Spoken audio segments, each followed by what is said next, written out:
नमस्कार दोस्तों, ध्यान एकेडमी में आपका स्वागत है। हम लोग इकोनॉमी के पूर्वावलोकन को कर रहे हैं और इसमें अब तक एक वीडियो कंप्लीट हो चुका है। तो उस वीडियो में हम लोगों ने ये फर्स्ट चैप्टर कंप्लीट किया था, भारतीय अर्थव्यवस्था का स्वरूप। तो ये भाग ए आर्थिक विकास के तहत 4-5 चैप्टर हैं, 9 चैप्टर हैं लगभग। तो इनको आज हम लोग सेकेंड वाला चैप्टर कंप्लीट करेंगे, राष्ट्रीय आय। ठीक है, तो सीधे चलते हैं, देखते हैं किस प्रकार के प्रश्न इससे पूछे गए हैं। तो यहाँ पे इसके नोट्स को थोड़ा सा क्लासिफाइड तरीके से बताया गया है कि आर्थिक विकास के तहत ये तो भाग ए है, उसके तहत ये चैप्टर दूसरा है, राष्ट्रीय आय।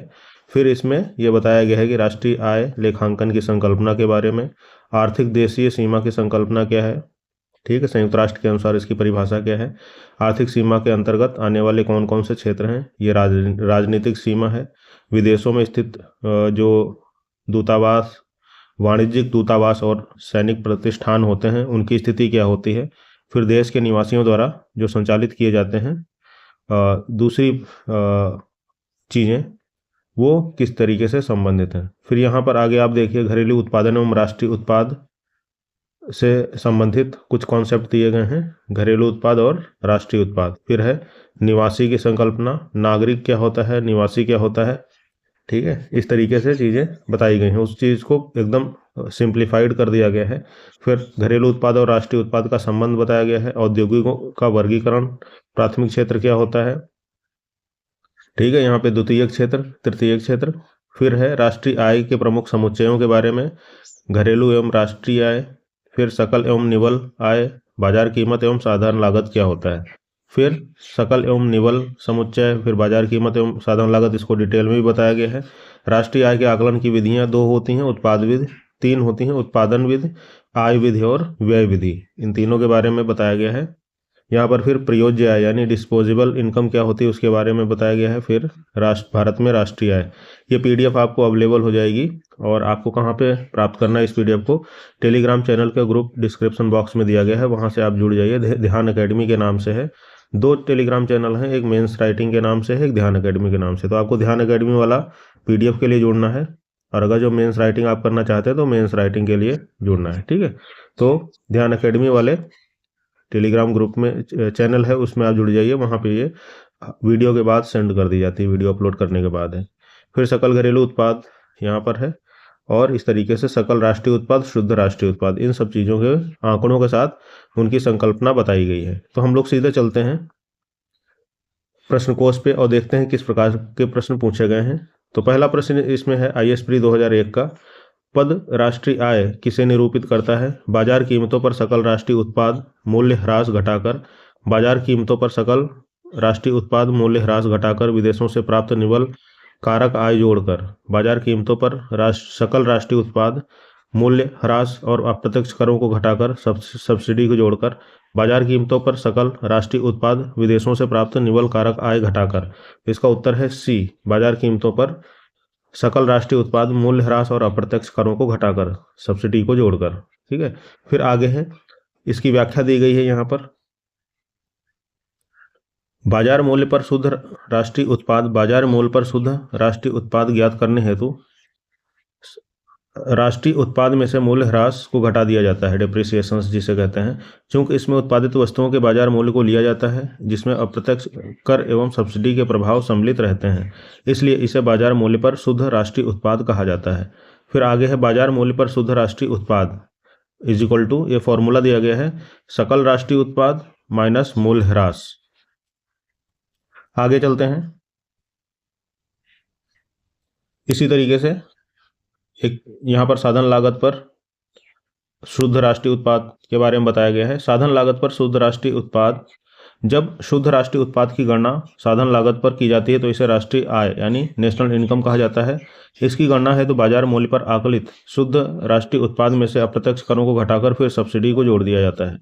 साधन लागत पर शुद्ध राष्ट्रीय उत्पाद, बाजार मूल्य पर शुद्ध राष्ट्रीय उत्पाद माइनस अप्रत्यक्ष कर प्लस सब्सिडी, या इसको बताया गया है NNP at factor cost is equal to GNP bracket में depreciation plus indirect tax plus subsidy. तो इस तरीके से इसकी व्याख्या है। दूसरा प्रश्न है, साधन लागत पर NNP किसके बराबर है। साधन लागत पर जीएनपी शुद्ध अप्रत्यक्ष कर, बाजार मूल्य पर जीएनपी, प्रयोज्य व्यक्तिगत आय, राष्ट्रीय आय। ये बीपीएससी 2024 का प्रश्न है, तो इसका उत्तर है डी, राष्ट्रीय आय के बराबर है साधन लागत पर एनएनपी। अभी हम लोगों ने पिछले प्रश्न की व्याख्या में इसको देखा था। अगला प्रश्न है, राष्ट्रीय आय क्या होती है? राष्ट्रीय आय होती है साधन लागत पर निवल राष्ट्रीय उत्पाद। इसका उत्तर होगा बी। ए, बाजार मूल्य पर निवल राष्ट्रीय उत्पाद गलत है। सी, बाजार मूल्य पर निवल देशी उत्पाद। और डी, साधन लागत पर निवल देशी उत्पाद, ये भी गलत है। ये प्रश्न पूछा गया था आईएएस प्री 1997 में। अब इतने आसान प्रश्न नहीं पूछे जाते हैं, फिर भी आपको पता तो होना ही चाहिए, क्योंकि एक ये बेसिक अंडरस्टैंडिंग इकोनॉमिक्स की होनी चाहिए। आगे देखते हैं, बाजार मूल्यों पर शुद्ध राष्ट्रीय उत्पाद है। बाजार मूल्यों पर सकल राष्ट्रीय उत्पाद माइनस विदेशों से शुद्ध आय। बाजार मूल्यों पर सकल राष्ट्रीय उत्पाद माइनस हस्तांतरण भुगतान। बाजार मूल्यों पर सकल राष्ट्रीय उत्पाद माइनस मूल्यह्रास। बाजार मूल्यों पर सकल राष्ट्रीय उत्पाद माइनस अनुदान। यह प्रश्न पूछा गया था राजस्थान 2021 में। उत्तर है इसका सी, बाजार मूल्यों पर सकल राष्ट्रीय उत्पाद माइनस मूल्यह्रास। यह मूल्यह्रास है। आगे चलते हैं। जो देखिए, मैक्सिमम चीज़ें इस पीडीएफ में एकदम करेक्ट की गई हैं, 2-3 बार पढ़ा गया है, फिर भी अभी जब आपके सामने एक एक वर्ड पढ़ा जा रहा है तो कुछ गलतियां निकल के सामने आएंगी। कहीं पे ग्रामर एरर है, कहीं पे सीक्वेंसिंग में कुछ प्रॉब्लम होगी। जो फाइनल पीडीएफ आपको दी जाएगी उसमें वो चीज़ें सुधार करते हुए दी जाएंगी आपको। चलिए आगे चलते हैं प्रश्न संख्या 5 पे। निम्न में से कौन सा कथन सही है? एनएनपी माइनस जीएनपी माइनस घिसावट, एनएनपी माइनस जीडीपी प्लस विदेशों से प्राप्त शुद्ध आय माइनस घिसावट।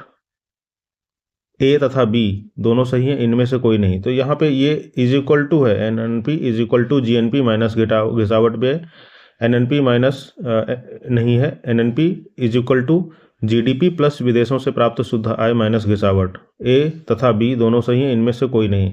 तो इसका ये प्रश्न पूछा गया था उत्तराखंड पीसीएस 2021 में, और इसका उत्तर है सी। यहाँ पर आप देखिए उत्तर सी है, दोनों सही हैं। ये यहाँ पर देखिए, इसकी व्याख्या में बेहतर तरीके से दिया गया है। शुद्ध राष्ट्रीय उत्पाद इज इक्वल टू सकल राष्ट्रीय उत्पाद माइनस घुसावट व्यय। इस या फिर शुद्ध राष्ट्रीय उत्पाद को कैसे ज्ञात कर सकते हैं? सकल घरेलू उत्पाद माइनस घिसावट व्यय प्लस विदेशों से प्राप्त शुद्ध आय। अतः विकल्प सी सही उत्तर है। फिर आगे है, किसी अवधि के लिए एक देश की राष्ट्रीय आय होगी नागरिकों द्वारा उत्पादित वस्तुओं और सेवाओं के कुल मूल्य के बराबर होगी, कुल उपभोग और निवेश व्यय के बराबर होगी, सभी व्यक्तियों की वैयक्तिक आय के योग के बराबर होगी, उत्पादित अंतिम वस्तुओं और सेवाओं के मौद्रिक मूल्य के बराबर होगी। आईएएस प्री 2013 का प्रश्न है, इसका उत्तर है डी। ठीक है, किसी भी देश की राष्ट्रीय आय उत्पादित अंतिम वस्तुओं और सेवाओं के मौद्रिक मूल्य के बराबर होगी। इसकी व्याख्या पढ़ते हैं। राष्ट्रीय आय से आशय किसी अर्थव्यवस्था में एक विशेष समय अवधि, साधारणतया एक वर्ष में देश के नागरिकों द्वारा उत्पादित समस्त अंतिम वस्तुओं और सेवाओं के मौद्रिक मूल्य से है।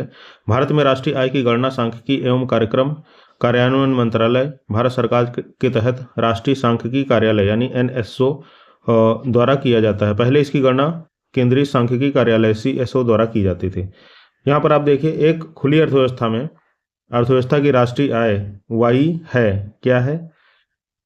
तो राष्ट्रीय आय को कैसे, क्या फॉर्मूला बनेगा? जबकि इनका डिटेलिंग यहाँ पे दी गई है कि सी का मतलब कंजम्पशन यानी उपभोग, आई का मतलब इन्वेस्टमेंट यानी निवेश, जी का मतलब गवर्नमेंट एक्सपेंडिचर यानी सरकारी खर्च, एक्स का मतलब कुल निर्यात, और एम का मतलब कुल आयात। इस तरीके से है एक्सपोर्ट और इम्पोर्ट। इम्पोर्ट को एक्सपोर्ट को एक्स से और इम्पोर्ट को एम से डिनोट किया जाता है। तो यहाँ पर देखिए 4 ऑप्शन दिए गए हैं, इनमें से कौन सा सही होगा? इसका उत्तर यहाँ पर आगे दिया गया है। उत्तर है सी, यानी ये है C, national income is equal to consumption. ये हो गया उपभोग प्लस निवेश प्लस सरकारी खर्च प्लस निर्यात माइनस आयात। ये क्या है? निर्यात है, एक्सपोर्ट। ठीक है, और एम क्या है? आयात है, इंपोर्ट। तो इन चीजों को उपभोग निवेश और सरकारी व्यय को जोड़ लेंगे, फिर निर्यात में से आयात को घटा के जो आएगा उसको भी जोड़ लेंगे, तब हमें राष्ट्रीय आय प्राप्त हो जाएगी। ये प्रश्न पूछा गया था IAS प्री 2000 में। आगे चलते हैं, यहाँ पर इसकी व्याख्या भी दी गई है। y = c + i + g + x - m। यहाँ पर क्या है, y = राष्ट्रीय आय, c = उपभोग, i = निवेश व्यय, g = सरकारी खर्च, x - m निर्यात और आयात का अंतर। प्रश्न संख्या 8 है, निम्नलिखित में से कौन सी एक सकल घरेलू उत्पाद यानी जीडीपी की गणना करने की विधि नहीं है? उत्पादन विधि, ह्रासमान लागत विधि, आय विधि, व्यय विधि। तो हम लोगों ने अभी देखा था 3 विधियां हैं राष्ट्रीय आय की गणना की, उत्पादन, आय और व्यय। आप इसको ऐसे देख सकते हैं, उत्पादन, आय और व्यय। इसमें ह्रासमान लागत विधि इसकी विधि नहीं है राष्ट्रीय आय ज्ञात करने की, तो यही इसका उत्तर होगा। उत्तर है बी। बीपीएससी 2020 का प्रश्न है इसका। आप देखिए, इसकी व्याख्या है, सकल घरेलू उत्पाद यानी जीडीपी की गणना करने की 3 विधियां अपनाई जाती हैं, उत्पादन विधि, आय विधि, व्यय विधि। ह्रासमान लागत विधि के माध्यम से सकल घरेलू उत्पाद की गणना नहीं की जाती है। अगला प्रश्न है, निवल राष्ट्रीय उत्पाद एवं सकल राष्ट्रीय उत्पाद क्या है? राष्ट्रीय उत्पाद का मूल्यमापन है, खंड लागत पर राष्ट्रीय उपज के मूल्य का मूल्यांकन है, निर्यात का मूल्यमापन है, दोनों भिन्न भिन्न है। तो इसका उत्तर यहाँ पर स्टार लगा है। अभी इसकी व्याख्या देखेंगे। यह प्रश्न पूछा गया था PCS 2010 में। फिर आगे देखते हैं इसकी व्याख्या। यहाँ पर देखिए, निवल राष्ट्रीय उत्पाद यानी NNP नेट नेशनल प्रोडक्ट और सकल राष्ट्रीय उत्पाद के द्वारा राष्ट्रीय उत्पाद का मूल्य मापन किया जाता है, तथापि ये दोनों भिन्न भिन्न हैं। GNP यानी ग्रॉस नेशनल प्रोडक्ट नागरिकों को द्वारा देश के भीतर या बाहर एक वर्ष में उत्पादित सभी अंतिम वस्तुओं और सेवाओं का कुल मूल्य होता है, जिसमें से पूंजी ह्रास यानी डेप्रिसिएशन को घटाने से NNP यानी नेट नेशनल प्रोडक्ट प्राप्त होता है। अतः NNP = GNP - मूल्य ह्रास। अतः विकल्प ए और डी दोनों को सही माना जा सकता है, इसलिए वहां पर स्टार लगाया गया है, क्योंकि इसमें 2 ऑप्शन सही हैं। अगला प्रश्न है, जीडीपी नाममात्र जीडीपी क्या होती है? जीडीपी का मूल्यांकन विनिमय दर पर किया जब जाता है, जब जीडीपी का मूल्यांकन और मौजूदा बाजार कीमतों पर किया जाता है, जीडीपी का मूल्यांकन स्थिर बाजार मूल्यों पर किया जाता है। उपरोक्त में से कोई नहीं। छत्तीसगढ़ PCS प्री एग्जाम 2023 का प्रश्न, इसका उत्तर है बी। जब जीडीपी का मूल्यांकन मौजूदा बाजार कीमतों पर किया जाता है तो उसे नाममात्र जीडीपी कहते हैं। व्याख्या देखिए इसकी। जब अर्थव्यवस्था में सकल घरेलू उत्पाद का मूल्यांकन वर्तमान प्रचलित कीमतों यानी करंट प्रिवेलिंग प्राइस पर किया जाता है, तब उसे नाममात्र सकल घरेलू उत्पाद यानी नॉमिनल जीडीपी कहते हैं। नाममात्र जीडीपी तथा वास्तविक जीडीपी का अनुपात कीमत सूचकांक कहलाता है। तो कीमत सूचकांक क्या होता है? जो नॉमिनल जीडीपी तथा रियल जीडीपी का अनुपात होता है। आइए आगे देखते हैं। अगला प्रश्न है, राष्ट्रीय आय है ANI NI मतलब नेशनल इनकम = मूल्य पर NNP - अप्रत्यक्ष कर - सब्सिडी। आगे है, बाजार मूल्य पर NNP - अप्रत्यक्ष कर - सब्सिडी। फिर है, बाजार मूल्य पर NNP - अप्रत्यक्ष कर - सब्सिडी। इनमें से कोई नहीं, तो इसका उत्तर है बी। NI यानी नेशनल इनकम क्या होता है? बाजार मूल्य पर NNP - अप्रत्यक्ष कर - सब्सिडी, इसे राष्ट्रीय आय बोला जाता है। छत्तीसगढ़ PCS 2023 का प्रश्न है। व्याख्या है, बाजार कीमतों पर मूल्यांकित निवल राष्ट्रीय उत्पाद में उपदान यानी सब्सिडी को शामिल करने पर जो प्राप्त होगा वह कारक लागत पर निवल राष्ट्रीय उत्पाद अथवा राष्ट्रीय आय कहलाएगा। अतः NNP एट फैक्टर कॉस्ट या national income = NNP eight market price - अप्रत्यक्ष कर - उपदान के रूप में इसको आकलित कर सकते हैं, या फिर दूसरे तरीके से आकलित कर सकते हैं। NNP at factor cost = NNP eight market price - शुद्ध अप्रत्यक्ष कर। और शुद्ध अप्रत्यक्ष कर क्या होता है? अप्रत्यक्ष कर - सब्सिडी, उपदान। प्रश्न संख्या 12 है, भारत में राष्ट्रीय आय की गणना में एक समस्या है। क्या समस्या है? अल्प रोजगार, मुद्रास्फीति, बचत का निम्न स्तर, असंगठित क्षेत्र। उपयुक्त में से कोई नहीं, उपयुक्त में से एक से अधिक। बीपीएससी 2017 का प्रश्न है, उत्तर है इसका डी, असंगठित क्षेत्र। व्याख्या है, असंगठित क्षेत्र में काम करने वाले लोगों की आय की गणना करने से कोई भी उचित उपकरण या तरीका उपलब्ध नहीं है।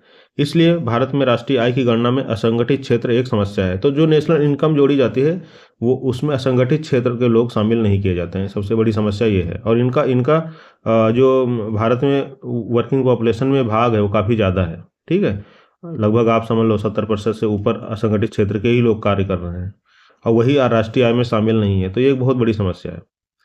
चलते हैं आगे।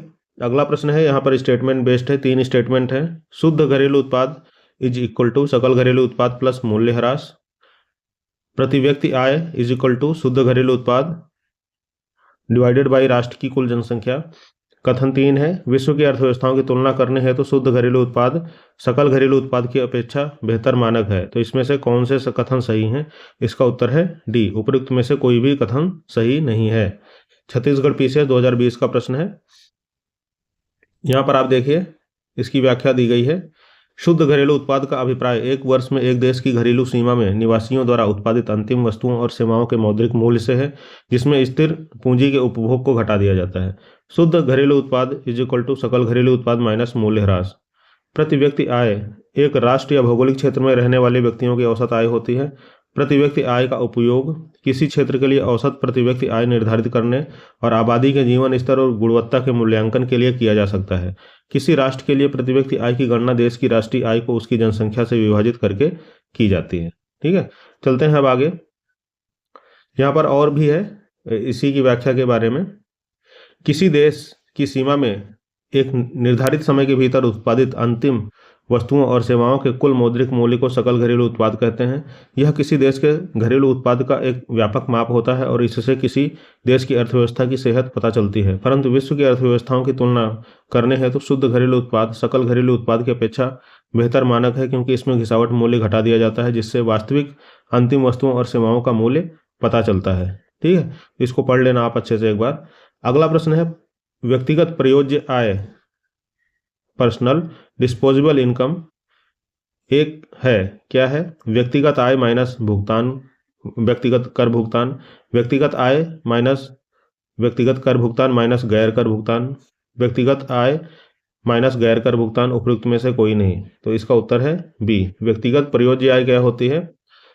व्यक्तिगत आय माइनस व्यक्तिगत कर भुगतान माइनस गैर कर भुगतान।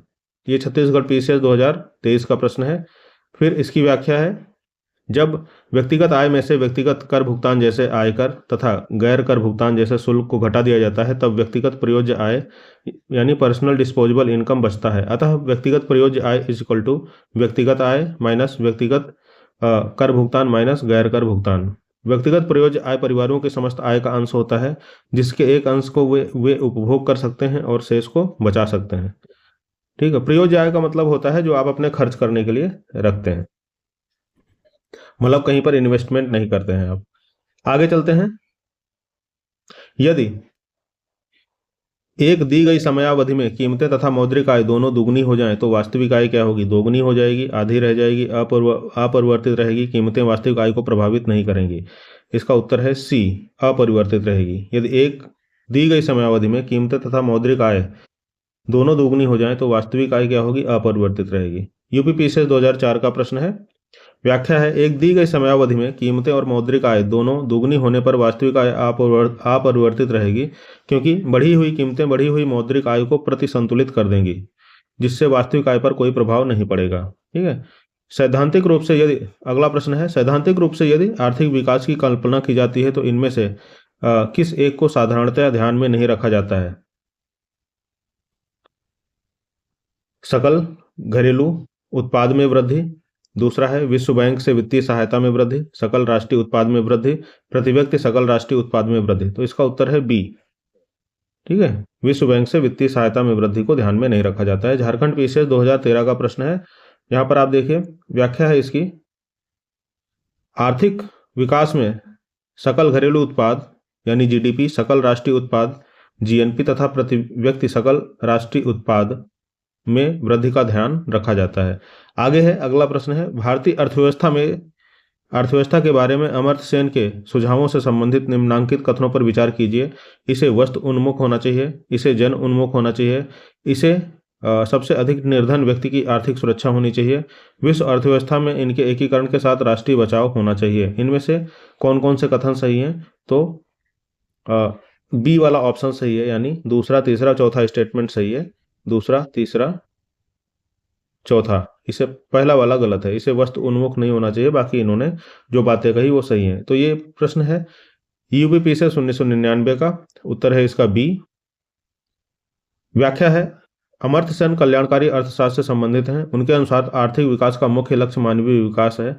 अपने इस दृष्टिकोण के कारण अमर्त्य सेन ने भारतीय अर्थव्यवस्था के संदर्भ में प्रश्नगत 2, 3, 4 कथनों की सिफारिश की थी। यह विचार कि भविष्य में भारतीय नियोजन में वस्तुओं से अधिक ध्यान व्यक्तियों पर देना चाहिए, किसके द्वारा दिया गया था? तो ये अमर्त्य सेन द्वारा दिया गया था। अभी हमने पिछले प्रश्न की व्याख्या में देखा है। ठीक है। यशवंत सिन्हा, अटल बिहारी वाजपेयी, मनमोहन सिंह, यह गलत है। यूपी लोअर 2004 का प्रश्न है। आगे चलते हैं। इसका उत्तर है ए। यहाँ पर आप देखिए अमर्त्य सेन। व्याख्या है इसकी वर्ष 1998 में अर्थशास्त्र के नोबेल के पुरस्कार से सम्मानित अर्थशास्त्री अमर्त्य सेन द्वारा यह विचार व्यक्त किया गया था कि भविष्य में भारतीय नियोजन में वस्तुओं से अधिक ध्यान व्यक्तियों पर देना चाहिए। आगे है प्रश्न संख्या 19। हिंदू वृद्धि दर किस वृद्धि दर से संबंधित है? प्रति व्यक्ति आय, राष्ट्रीय आय, जनसंख्या, साक्षरता। यूपीपीसीएस 1996 और 2000, फिर है यूपीपीसीएस 2004। तो इस तरीके से ये प्रश्न कई बार पूछा गया और इसका उत्तर है बी। जो हिंदू वृद्धि दर है वो राष्ट्रीय आय से संबंधित है। यहाँ पर व्याख्या दी गई है इसकी। प्रोफेसर राजकृष्ण ने वर्ष 1981 में American economic society, American economic association में बोलते हुए हिंदू वृद्धि दर का सर्वप्रथम प्रयोग किया था। तो प्रोफेसर राजकृष्ण के अनुसार हिंदू परंपरा जो विकास के अनुकूल नहीं है अथवा जिसमें विकास को प्रश्रय नहीं दिया जाता है के कारण ही भारतीय अर्थव्यवस्था में राष्ट्रीय आय, जीडीपी की वृद्धि दर 3.5 के आसपास बनी हुई है। स्पष्ट है कि प्रोफेसर राजकृष्ण द्वारा प्रयुक्त हिंदू वृद्धि दर राष्ट्रीय आय यानी जीडीपी से संबंधित है। तो देख लेना इसको। अगला प्रश्न फिर से वही है, हिंदू वृद्धि दर किससे संबंधित है? तो जीडीपी से संबंधित है। यहाँ पर आप देखिए उत्तर बी होना चाहिए। मुद्रा, जनसंख्या, जीएनपी, जीएनपी भी हो सकता है। अच्छा, जीडीपी है, घरेलू राष्ट्रीय आय की बात की गई। ठीक है, इसका उत्तर बी होगा। अभी हमने पिछले प्रश्न की व्याख्या में इसे देखा है। इसका ये है बीपीएससी 2019 का प्रश्न। उत्तर है बी सही। अगला प्रश्न है आर्थिक विकास सामान्यतः युग्मित होता है अपस्फीति के साथ, स्फीति के साथ, स्टैगफ्लेशन के साथ, अतिस्फीति के साथ। तो ये होता है स्फीति के साथ। ठीक है। आर्थिक विकास, थोड़ी सी स्फीति यानी थोड़ी सी मुद्रा स्फीति जरूरी होती है आर्थिक विकास के लिए। इसका उत्तर है बी। यहाँ पर आप देखिए आईएएस प्री 2011 का प्रश्न है। इसकी व्याख्या है आर्थिक विकास के साथ साथ सामान्यतः वस्तुओं की मांग के साथ आय में भी वृद्धि होती है। इसी कारण आर्थिक विकास सामान्यतया इन्फ्लेशन यानी स्फीति के साथ युग्मित होता जाता है। अगला प्रश्न है निम्न कारण से जीएनपी यानी सकल राष्ट्रीय उत्पाद में श्रम की भागीदारी कम होती है।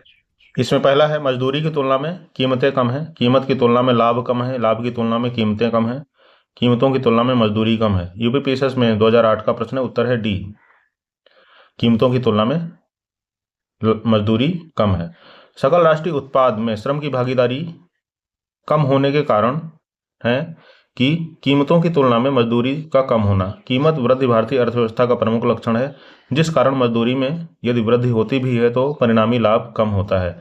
अगला प्रश्न यहाँ पर सूचियों को मिलाते हुए, यहाँ पर 2 सूचियां हैं, इनको सुमेलित करना है। आज एक तरफ है पहली सूची में आर्थिक विकास, आर्थिक वृद्धि, संपोषित विकास, जीवन की गुणवत्ता। दूसरा प्रश्न है सकल घरेलू उत्पाद, पर्यावरण, स्वास्थ्य, संरचनात्मक परिवर्तन। तो यूडीएलडीए 2010 का प्रश्न है। तो आर्थिक वृद्धि एक तरीके का क्या है, आर्थिक विकास होता है संरचनात्मक परिवर्तन। आर्थिक वृद्धि एक तरीके की है सकल घरेलू उत्पाद। संपोषित विकास होता है पर्यावरण, जीवन की गुणवत्ता, स्वास्थ्य से संबंधित है। तो 4, 1, 2, 3 ये उत्तर होगा इसका डी। हाँ, डी सही है। इसकी व्याख्या भी यही दी गई है। आर्थिक विकास का संबंध संरचनात्मक परिवर्तन से है। आर्थिक वृद्धि एक तरीके से सकल घरेलू उत्पाद है। संपोषित विकास तभी होता है जब उसको पर्यावरण में भी शामिल किया जाता है। जीवन की गुणवत्ता मेन रूप से स्वास्थ्य पर निर्भर करती है।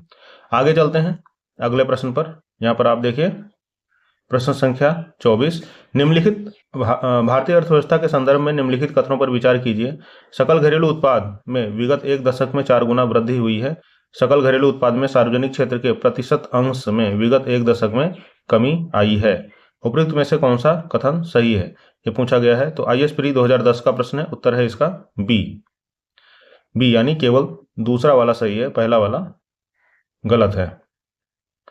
यहां पर आप देखिए कथन एक असत्य है, क्योंकि विगत एक दशक में भारत में जीडीपी में 4 गुना वृद्धि नहीं हुई है। दूसरी ओर कथन 2 सत्य है, क्योंकि विगत दशक में जीडीपी में सार्वजनिक क्षेत्र का हिस्सा कम हुआ है जबकि निजी क्षेत्र का हिस्सा बढ़ा है। अतः अभीष्ट उत्तर विकल्प बी होगा।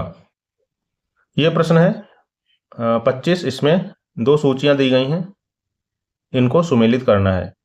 ठीक है, तो एक तरफ है तेजी, ये अर्थव्यवस्था के बारे में बताया गया है कि आर्थिक वृद्धि, ये अर्थव्यवस्था कब तेजी से गुजरती है, कब सुस्ती, कब मंदी होते हैं, कब सुधार देखा जाता है, इनको मिलाना है। तो दूसरी तरफ है बृहद स्तर पर बढ़ती हुई आय, उत्पादन एवं रोजगार के साथ उच्च स्तर का व्यावसायिक कार्यकलाप। फिर है धीमी गति के व्यावसायिक कार्यकलाप के साथ आय, उत्पादन एवं रोजगार में क्रमशः गिरावट। फिर है अल्प रोजगार एवं बेरोजगारी का अभूतपूर्व स्तर, आय, उत्पादन एवं रोजगार में तीव्र गिरावट। फिर है मूल्य आय और उत्पादन एवं रोजगार के सामान्य स्तर में लगातार वृद्धि। तो इसका उत्तर एक बार देख लेते हैं, फिर मिलान कर लेते हैं। उत्तर इसका ए सही है, यानी 1 2 3 4 यही वाला सही है। तो ये सही सुमेलित है एक तरीके से। तेजी कब होती है, जब वृहद स्तर पर बढ़ती हुई आय, उत्पादन एवं रोजगार के साथ उच्च स्तर का व्यावसायिक कार्यकलाप होता है। सुस्ती कब होती है, धीमी गति के व्यावसायिक कार्यकलाप के साथ आय, उत्पादन और रोजगार में क्रमशः गिरावट आती है। मंदी कब होती है, अल्प रोजगार एवं बेरोजगारी का अभूतपूर्व स्तर होता है तथा आय, उत्पादन एवं रोजगार में तीव्र गिरावट होती है। और सुधार कब होता है, मूल्य, आय, उत्पादन और रोजगार के सामान्य स्तर में लगातार वृद्धि होती है। आगे देखते हैं अगले पेज पर। उत्तर है इसका ए।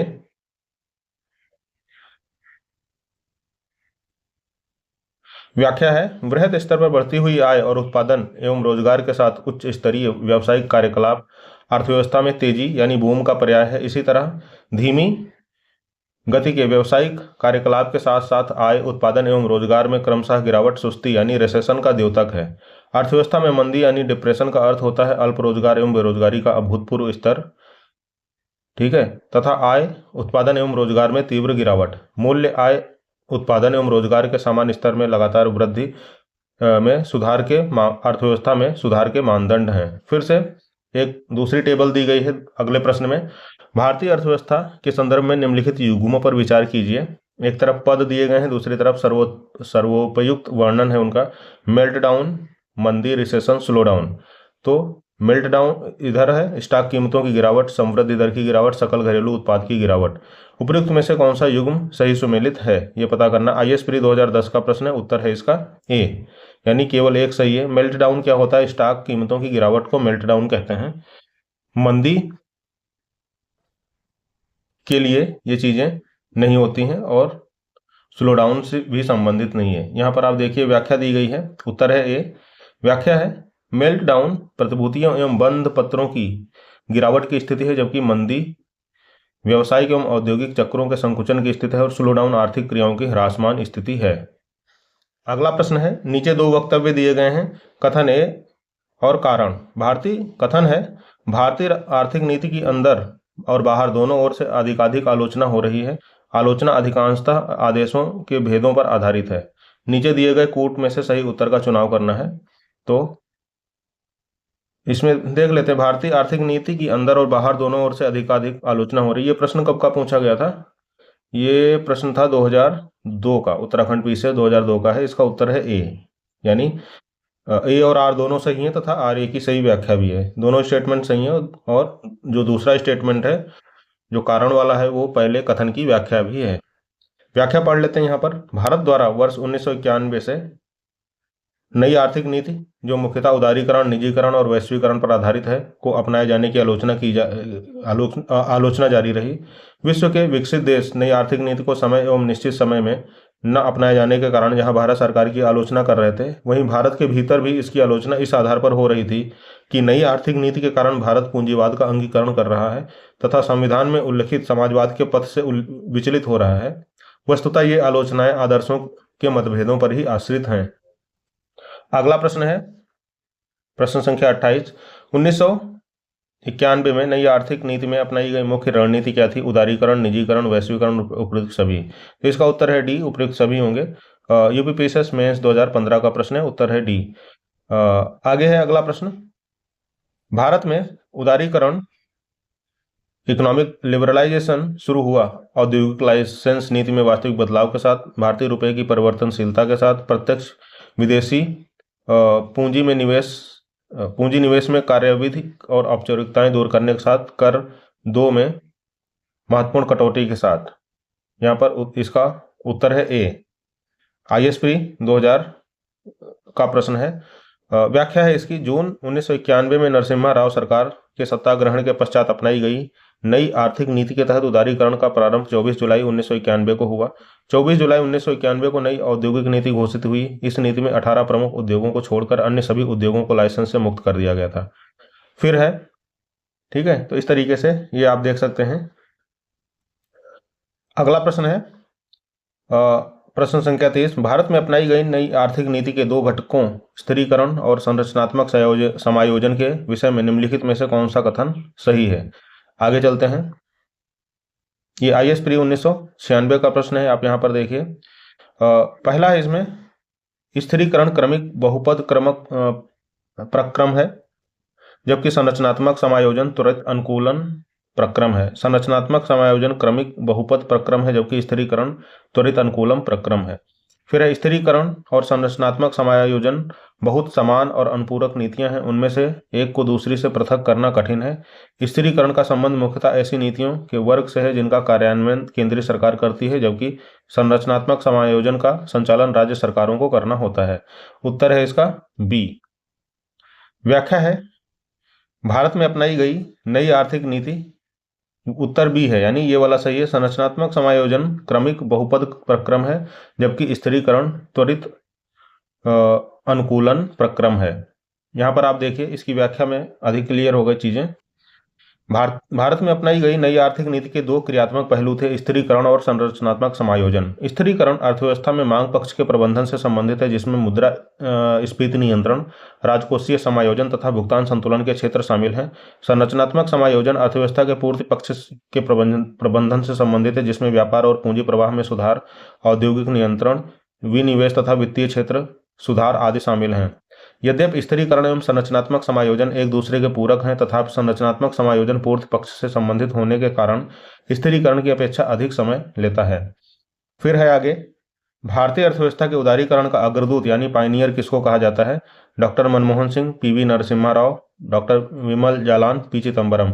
इसका उत्तर होना चाहिए ए, डॉक्टर मनमोहन सिंह। हाँ, MPPSC 2008 का प्रश्न है, उत्तर है ए। व्याख्या है भारतीय अर्थव्यवस्था में उदारीकरण वर्ष 1991 से माना जाता है। उस समय डॉक्टर मनमोहन सिंह भारत के वित्त मंत्री थे, परिणामतः उन्हें ही भारतीय अर्थव्यवस्था के उदारीकरण का अग्रदूत कहा जाता है। फिर अगला प्रश्न है, भारत की व्यावसायिक संरचना वर्षों बाद भी लगभग वैसा ही बने रहने का एक कारण क्या है? पहला, इसमें निवेश का प्रतिमान पूंजी प्रधान उद्योगों की दिशा में उन्मुख रहा है। कृषि में उत्पादकता इतनी अधिक रही है कि जनता को कृषि में ही बने रहने की प्रेरणा मिली है। जोत पर लगी अधिकतम सीमा के कारण अधिक लोगों को भूमि स्वामित्व मिला और उन्होंने कृषि में ही बने रहना पसंद किया। फिर आगे चलते हैं, इसमें डी ऑप्शन है, आर्थिक विकास के लिए कृषि से उद्योग की दिशा में अंतरण के महत्व की जनता को अधिकतर जानकारी नहीं है। ISP है 1995 का प्रश्न, इसका उत्तर है ए। इसकी व्याख्या है, स्वतंत्रता के बाद भारत के GDP में कई गुना वृद्धि तथा GDP में प्राथमिक, द्वितीयक एवं तृतीयक क्षेत्र में योगदान में वृहद परिवर्तन के बावजूद भारत की व्यावसायिक संरचना कमोबेश स्थिर बनी हुई है। इसका प्रमुख कारण निवेश का प्रतिमान पूंजी प्रधान उद्योगों की दिशा की तरफ उन्मुख रहा है। ठीक है, देखते हैं आगे इसमें निम्नलिखित में से कौन कौन से कार्यकलाप भारत में वास्तविक क्षेत्रक, अगला प्रश्न है ये, निम्नलिखित में से कौन से कार्यकलाप अर्थव्यवस्था में वास्तविक क्षेत्रक रियल सेक्टर का निर्माण करते हैं? किसानों का अपनी फसलें काटना, कपड़ा मिलों का कच्चे व्यापार, कच्चे कपास को कपड़े में बदलना, किसी वाणिज्यिक बैंक का किसी व्यापारी कंपनी को धनराशि उधार में देना, किसी कारपोरेट निकाय का विदेश में रुपया अंकित मूल्य के बॉन्ड जारी करना। नीचे दिए गए कोड का उपयोग कर सही उत्तर का चुनाव करना है। उत्तर है इसका IAS प्री 2021 का प्रश्न है, उत्तर है ए। केवल एक पहला और दूसरा स्टेटमेंट सही है, तीसरा और चौथा गलत है। ठीक है, तो इस तरीके से आप देखिए, किसी अर्थव्यवस्था के वास्तविक क्षेत्रक से तात्पर्य कार्यों, घरों, वस्तुओं और सेवाओं के उत्पादन में लगी अन्य एजेंसियों से है, जबकि वित्तीय क्षेत्र से तात्पर्य धन को एक क्षेत्र से दूसरे क्षेत्र में गतिमान करने से है। अतः किसानों द्वारा अपनी फसलें काटना और कपड़ा मिलों का कच्चे कपास को कपड़े में बदलना वास्तविक क्षेत्र से संबंधित है, जबकि किसी वाणिज्यिक बैंक का किसी व्यापारिक कंपनी को धनराशि उधार देना तथा किसी कारपोरेट निकाय का विदेश में रुपया अंकित मूल्य बॉन्ड जारी करना वित्तीय क्षेत्र से संबंधित है। अगला प्रश्न है, निम्नलिखित में से कौन सा आर्थिक विकास का प्रमुख कारक नहीं है? पूंजी का संचय एवं तकनीकी सुधार, जनसंख्या में परिवर्तन, विशेषीकृत क्रियाओं गतिविधियों में श्रम विभाजन, फिर आगे तकनीकविद एवं नौकरशाह। यूपीपीएससी 2021 का प्रश्न है, उत्तर इसका डी है। व्याख्या है, ध्यातव्य है कि आर्थिक विकास के प्रमुख तत्वों में पूंजी का संचयन, तकनीकी सुधार, जनसंख्या में परिवर्तन, विशेषीकृत श्रम विभाजन, उद्यमशीलता, प्राकृतिक संपदा आदि का प्रत्यक्ष योगदान है, परंतु तकनीकविद एवं नौकरशाही का प्रमुख योगदान नहीं माना जाता है। ठीक है, आगे चलते हैं। इसमें एक तरीके से पूछा गया था कौन से उत्पादन के साधन हैं, तो ये सभी साधन हैं, ठीक, उत्पादन के। अगला प्रश्न है, निम्नलिखित में से कौन सा एक आर्थिक वृद्धि का परिचायक है? वर्ष के दौरान स्थिर कीमतों पर राष्ट्रीय आय में वृद्धि, वास्तविक प्रति व्यक्ति आय में सुस्थिर वृद्धि, किसी अवधि में चालू कीमतों पर राष्ट्रीय आय में वृद्धि, जनसंख्या में वृद्धि के साथ राष्ट्रीय आय में वृद्धि। राजस्थान PCS 2013 का प्रश्न है, उत्तर है इसका बी, वास्तविक प्रति व्यक्ति आय में सुस्थिर वृद्धि। आगे है इसकी व्याख्या, आर्थिक समृद्धि से अभिप्राय किसी समयावधि में किसी अर्थव्यवस्था में होने वाली वास्तविक आय की वृद्धि से है। सामान्यतया यदि सकल राष्ट्रीय उत्पाद, सकल घरेलू उत्पाद तथा प्रति व्यक्ति आय में वृद्धि हो रही हो तो कहा जा सकता है कि आर्थिक समृद्धि हो रही है, परंतु आर्थिक समृद्धि की माप के लिए वास्तविक प्रति व्यक्ति आय में सुस्थिर वृद्धि को ही सबसे उपयुक्त माना जाता है। अगला प्रश्न है, आर्थिक विकास का सबसे अच्छा सूचकांक किसके द्वारा प्रदान किया जा सकता है? तो इसमें ऑप्शन है, मौजूदा कीमतों पर राष्ट्रीय आय में वृद्धि, प्रतिवर्ष प्रति व्यक्ति वास्तविक आय में वृद्धि, बचत अनुपात में वृद्धि, भुगतान शेष की स्थिति में सुधार, उपयुक्त में से कोई नहीं, उपयुक्त में से एक से अधिक। इसका उत्तर है बी, प्रतिवर्ष प्रति व्यक्ति वास्तविक आय में वृद्धि। इसकी व्याख्या हम लोग पीछे देख चुके हैं। अगला प्रश्न है, किसी देश की आर्थिक वृद्धि की सर्वाधिक उपयुक्त माप है? सकल घरेलू उत्पाद, शुद्ध घरेलू उत्पाद, शुद्ध राष्ट्रीय उत्पाद, प्रति व्यक्ति उत्पाद। यह प्रश्न कई बार पूछा गया है, UPPSC 2013, UP lower 2013, Chhattisgarh 2015, IAS pre 2001। इसका उत्तर है डी, प्रति व्यक्ति उत्पाद। व्याख्या है इसकी, किसी देश की आर्थिक समृद्धि की सर्वाधिक उपयुक्त माप प्रति व्यक्ति उत्पाद यानी प्रति व्यक्ति वास्तविक राष्ट्रीय आय होती है, क्योंकि यह राष्ट्रीय आय की प्रति व्यक्ति उपलब्धता को दर्शाती है। आगे है, किसी देश में जीवन स्तर प्रतिबिंबित होता है गरीबी के अनुपात से, प्रति व्यक्ति आय से, राष्ट्रीय आय से, बेरोजगारी की दर से। तो इसका उत्तर है बी, प्रति व्यक्ति आय से। यहां पर देखिए यूपीपीएससी 2013 का प्रश्न है। आगे है, निरपेक्ष तथा प्रति व्यक्ति वास्तविक GNP की वृद्धि आर्थिक विकास की ऊंची दर का संकेत नहीं करती यदि औद्योगिक उत्पादन कृषि उत्पादन के साथ साथ बढ़ने में विफल रह जाता है, कृषि उत्पादन औद्योगिक उत्पादन के साथ साथ बढ़ने में विफल रह जाता है, निर्धनता और बेरोजगारी में वृद्धि होती है, निर्यातों की अपेक्षा आयात तेजी से बढ़ते हैं। IAS प्री 2018 का प्रश्न है, इसका उत्तर है सी, निर्धनता और बेरोजगारी में वृद्धि होती है। यहाँ पर आप देखिए व्याख्या, सकल घरेलू उत्पाद तथा प्रति व्यक्ति जीएनपी में वृद्धि को आमतौर पर आर्थिक समृद्धि से जोड़कर देखा जाता है, परंतु यह आर्थिक विकास की सही तस्वीर तब तक प्रस्तुत नहीं करता जब तक कि इसका प्रभाव सभी व्यक्तियों पर सकारात्मक रूप से ना पड़े। यदि जीएनपी अथवा प्रति व्यक्ति जीएनपी में वृद्धि के साथ साथ अर्थव्यवस्था में बेरोजगारी और निर्धनता बढ़ रही हो तो इसका तात्पर्य यह है कि अर्थव्यवस्था में आय का संकेंद्रण कुछ ही लोगों के पास हो रहा है। इससे अर्थव्यवस्था में उच्च आर्थिक विकास नहीं माना जा सकता है, क्योंकि इससे सभी लोगों के जीवन की गुणवत्ता में सुधार नहीं होता है। ठीक है, चलते हैं आगे। आईएएस प्री 2000 का प्रश्न है वर्तमान मूल्यों यानी करंट प्राइस पर प्रति व्यक्ति आय यानी पर कैपिटा इनकम की वृद्धि दर यानी ग्रोथ रेट स्थिर मूल्यों यानी कांस्टेंट प्राइस पर प्रति व्यक्ति आय की वृद्धि दर से अपेक्षाकृत अधिक है, क्योंकि स्थिर मूल्यों पर प्रति व्यक्ति आय की वृद्धि दर में ध्यान रखा जाता है जनसंख्या की वृद्धि दर का, मूल्य स्तर की वृद्धि दर का, मुद्रा आपूर्ति की वृद्धि दर का, वेतन दर में वृद्धि दर का। इसका उत्तर है बी, मूल्य स्तर की वृद्धि दर का।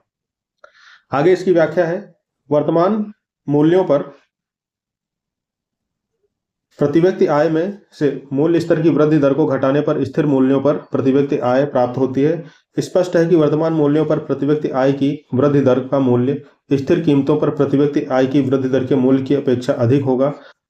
वह अंतर मुद्रास्फीति की दर के मूल्य के बराबर होगा।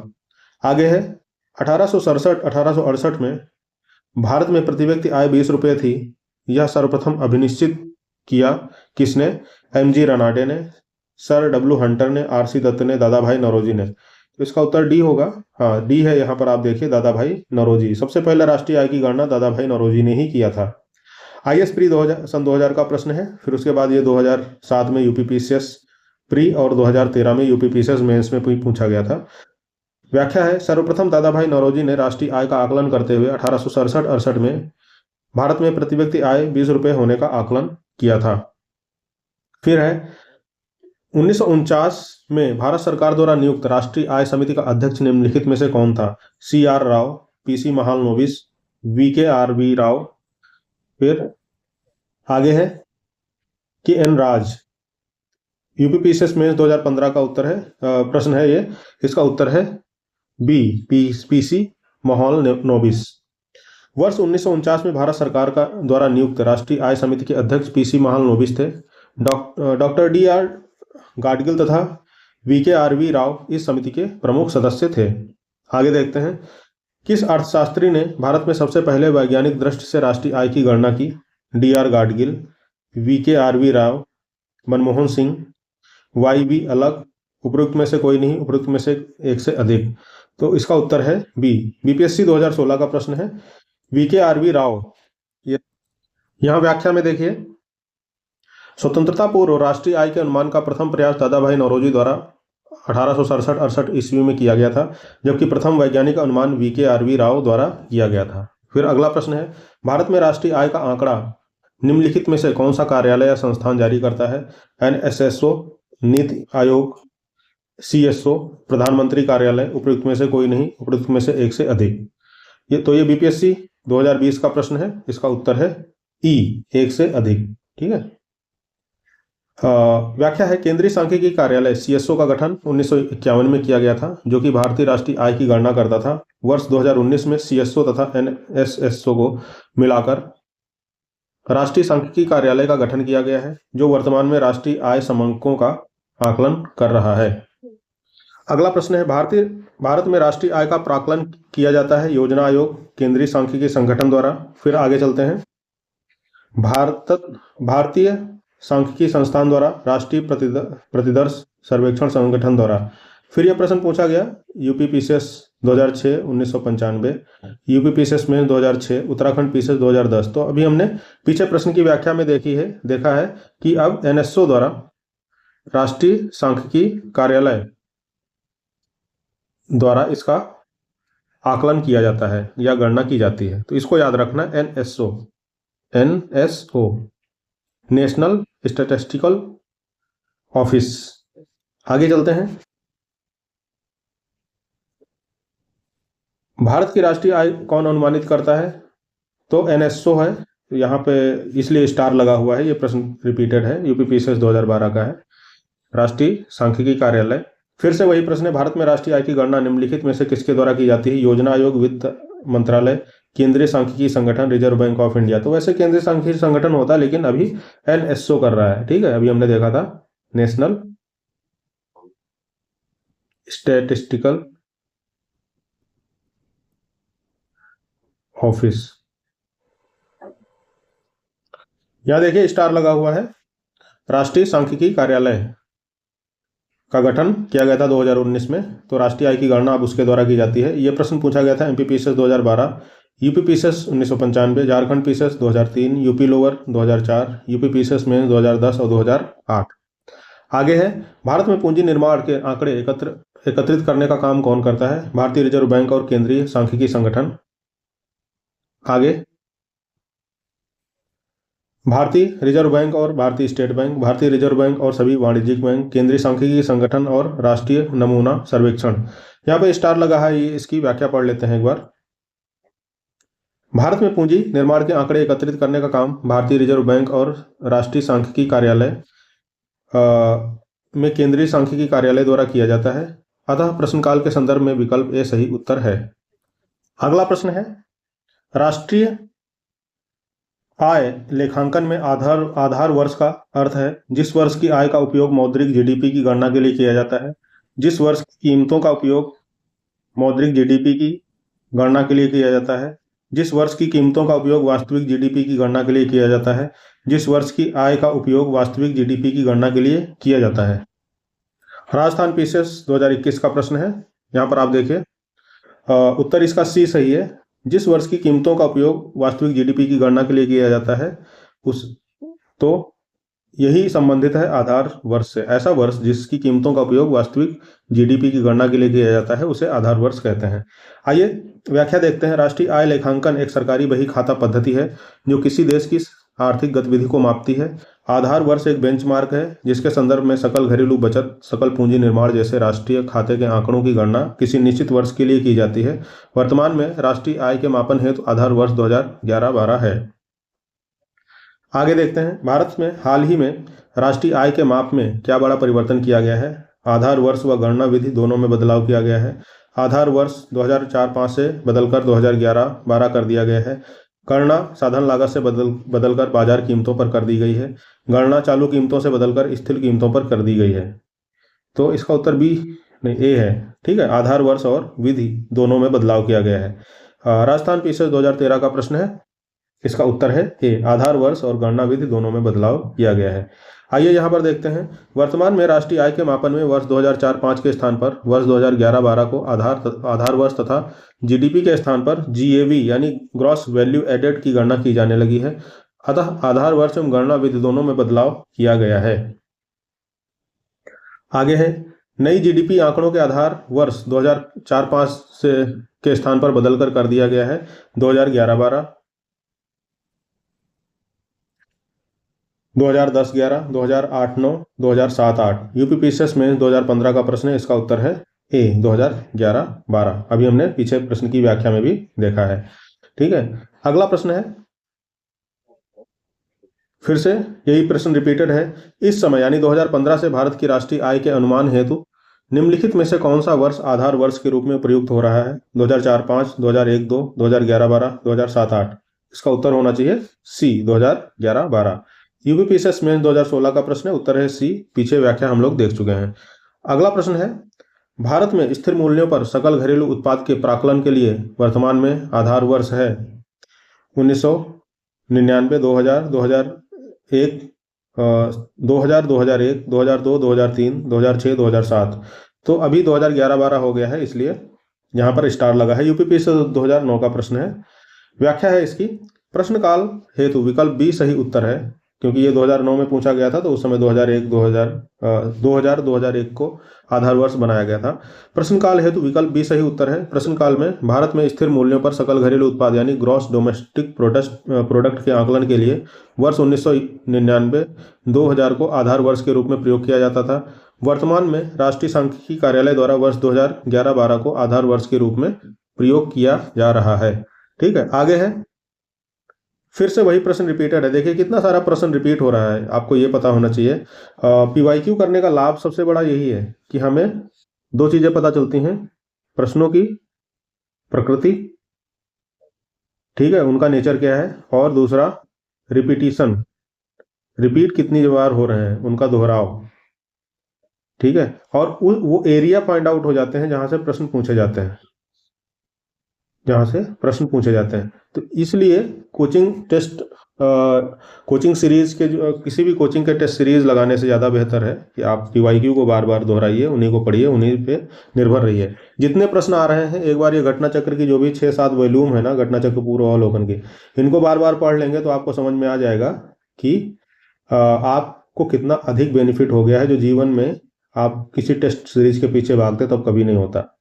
और नहीं, एक बार कोई एक सब्जेक्ट की घटना चक्र पढ़ लीजिए। अभी हमने जैसे पॉलिटी, हिस्ट्री, ज्योग्राफी, इन चीज़ों को कवर कर लिया, उनमें से कोई एक सब्जेक्ट उठाइए, कर लीजिए, फिर जाके कुछ प्रीवियस प्रश्नों को हल करिए जाके आप, या पिछले साल का पेपर देख लीजिए, वो तो उसी में शामिल हो जाते हैं। लेकिन ये 2000 जैसे 2025 है जो हम लोग डिस्कस कर रहे हैं, 2025 की घटना चक्र है, तो इसमें मार्च 2025 तक के जो भी प्रश्न परीक्षाएं हुई हैं उनके प्रश्न पत्र शामिल किए गए हैं। उसमें बेसिकली राजस्थान की परीक्षा का शामिल किया गया है। राजस्थान है या एमपी है, कोई एक राज्य का शामिल किया गया, बाकी परीक्षाएं हुई नहीं थी उसके उस समय तक। तो बाकी यूपीएससी, यूपीपीसीएस और दूसरे कई स्टेट पीसीएस की परीक्षाएं बाद में हुई हैं मार्च 2025 के बाद, इसलिए उनको इसमें शामिल नहीं किया गया है। तो क्या कहते हैं कि आप उन परीक्षाओं के प्रश्न पत्र उठाइए और देखिए कि लगभग 80 से 85% या 90% तक जो प्रश्न है वो यही घटना चक्र से पूछे जा रहे हैं, स्टैटिक पोर्शन के। तो आप इस पे भरोसा कर सकते हैं भाई, एकदम आंख बंद करके। नहीं डायरेक्ट कोई प्रश्न आ रहे हैं तो वो कहीं ना कहीं रिपीट करके आ रहे हैं किसी दूसरे तरीके से, ठीक है। तो ये प्रश्न रिपीटेड है। भारत में राष्ट्रीय आय के मापने का निम्नलिखित में से कौन सा सही आधार वर्ष है? तो 2011-12 है, अभी हम सब लोग इतनी बार पढ़ चुके हैं, ठीक है। तो इसमें से यहाँ तक तो कोई सही नहीं है। 2001, 2000, 2001, 2001, 2002, 2004, 2005, आगे चलते हैं। यहाँ पर भी देखिए 2005, 2006 ये भी गलत है। यूपी यूडीएलडी 2010 का प्रश्न है, तो उस समय के लिए 2004-05 था, ठीक है। तो आप देख सकते हैं, इसलिए वर्तमान में क्या है 2011-12, इसको याद रखना है। आगे चलते हैं। केंद्रीय सांख्यिकी संगठन द्वारा फरवरी 1999 में जारी की गई जीडीपी श्रृंखला निम्नलिखित में से किस एक वर्ष की आधार कीमत के संदर्भ में है? वर्ष 1990, वर्ष 1991, 92, 93, 94, 92, 93, 94, 95, आईएएस प्री 2000 और यूपीपीसीएस मेंस 2004। इसका उत्तर है सी, 1992, 93, ठीक है। यहाँ पर आप व्याख्या देखिए। प्रश्न काल में केंद्रीय सांख्यिकी कार्यालय, अब जिसे एनएसओ में परिवर्तित कर दिया गया है, द्वारा फरवरी 1999 में राष्ट्रीय आय का मापन का आधार वर्ष 1980-81 से बदलकर 1993-94 कर दिया गया था। वर्तमान में राष्ट्रीय सांख्यिकी कार्यालय द्वारा राष्ट्रीय आय के मापन हेतु आधार वर्ष 2011-12 का प्रयोग किया जा रहा है। आगे है, निम्नलिखित वक्तव्य पर विचार कीजिए और नीचे दिए गए कोड से सही उत्तर का चुनाव करिए। कथन और कारण यहाँ पर दिए गए हैं। कथन है, आर्थिक विकास के लिए एक बहुआयामी उपागम की आवश्यकता होती है। फिर है, वर्तमान भारत सरकार मुख्यतः सूक्ष्म आर्थिक विषयों पर ध्यान केंद्रित कर रही है। तो इसमें कोड दिए गए हैं और हमें देखना है कि इसका उत्तर कौन सा है। तो इसका उत्तर है सी, यूपीपीसीएस 2015 का प्रश्न है। यहाँ पर आप देखिए व्याख्या है, किसी भी देश के आर्थिक विकास हेतु तो एक बहुआयामी उपागम की आवश्यकता होती है जिससे कि समावेशी विकास के लक्ष्य को प्राप्त किया जा सके। अतः ए कथन ए सत्य है। वर्तमान में भारत सरकार सूक्ष्म आर्थिक विषयों के, आगे चलते हैं, वृहद आर्थिक विषयों पर भी ध्यान केंद्रित कर रही है। वृहद आर्थिक विषयों में चालू खाते का घाटा, राजकोषीय घाटा, मुद्रास्फीति, राष्ट्रीय आय, बेरोजगारी दर, भुगतान संतुलन, निवेश में वृद्धि आदि आते हैं। सूक्ष्म आर्थिक विषयों के अंतर्गत फर्म, उद्योग, व्यक्ति आदि के उत्पादन, उपभोग, वितरण, मूल्य निर्धारण आदि का अध्ययन किया जाता है। इस प्रकार कारण गलत है। अगला प्रश्न है, भारत सरकार द्वारा मार्च 2011 में प्रसारित आंकड़ों के अनुसार भारतीयों की प्रति व्यक्ति आय में वर्ष 2009-10 में लगभग 14.5% की वृद्धि हुई। प्रति व्यक्ति आय क्या है? निकटतम सैकड़ों में ये आंकड़े दिए गए हैं, यहाँ से पता करना है। यूपी पीसीएस 2011 मेंस का प्रश्न है। इसमें ऑप्शंस हैं 40,600 रुपये, 42,300 रुपये, 46,500 रुपये, 47,000 रुपये। तो इसका उत्तर है सी। 2011 में प्रतिवर्ष कितनी आय कितनी थी? 46,500 रुपये थी। आइए यहाँ पर व्याख्या पढ़ते हैं इसकी। आर्थिक सर्वेक्षण 2012-13 के अनुसार वर्ष 2009-10 में चालू मूल्यों पर प्रति व्यक्ति आय 46,249 रुपये थी, जो कि आर्थिक सर्वेक्षण 2024-25 में बदलकर वर्ष 2009-10 हेतु 48,189 रुपये हो गया है। देखिए ये RE लिखा हुआ है, थर्ड RE मतलब रिवाइज्ड एस्टीमेट।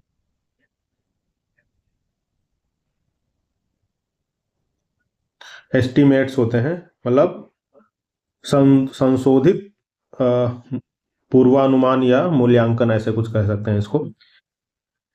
तो इस तरीके से चूंकि विकल्प में दिए गए आंकड़े प्रश्नकाल तथा वर्तमान के आंकड़ों से सुमेलित तो नहीं है, फिर भी प्रश्नकाल की प्रति व्यक्ति आय 46,249 रुपये विकल्प सी के काफी नजदीक है, इसलिए विकल्प सी को निकटतम उत्तर माना जा सकता है।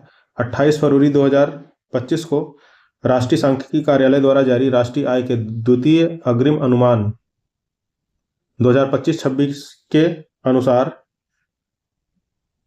2024-25 में स्थिर चाली कीमतों पर प्रति व्यक्ति आय क्रमशः 1,14,705 रुपये तथा 2,05,579 रुपये है, जबकि वर्ष 2023-24 में स्थिर एवं चालू कीमतों पर क्रमशः 1,08,786 रुपये एवं 1,88,892 रुपये दर्ज है। ठीक है, तो इस तरीके से ये आंकड़े इंपॉर्टेंट हैं। आप एक बार वर्तमान के जो आंकड़े हैं प्रति व्यक्ति आय के संबंधित, उनको आप देख लेना। और यहाँ पर फर्स्ट RE, सेकेंड RE का मतलब तो हमने देख लिया है, रिवाइज्ड एस्टीमेट्स होता है। और यहाँ पर एडवांस्ड AE का मतलब होता है एडवांस्ड, यानी अग्रिम अनुमान, एडवांस्ड एस्टीमेट्स।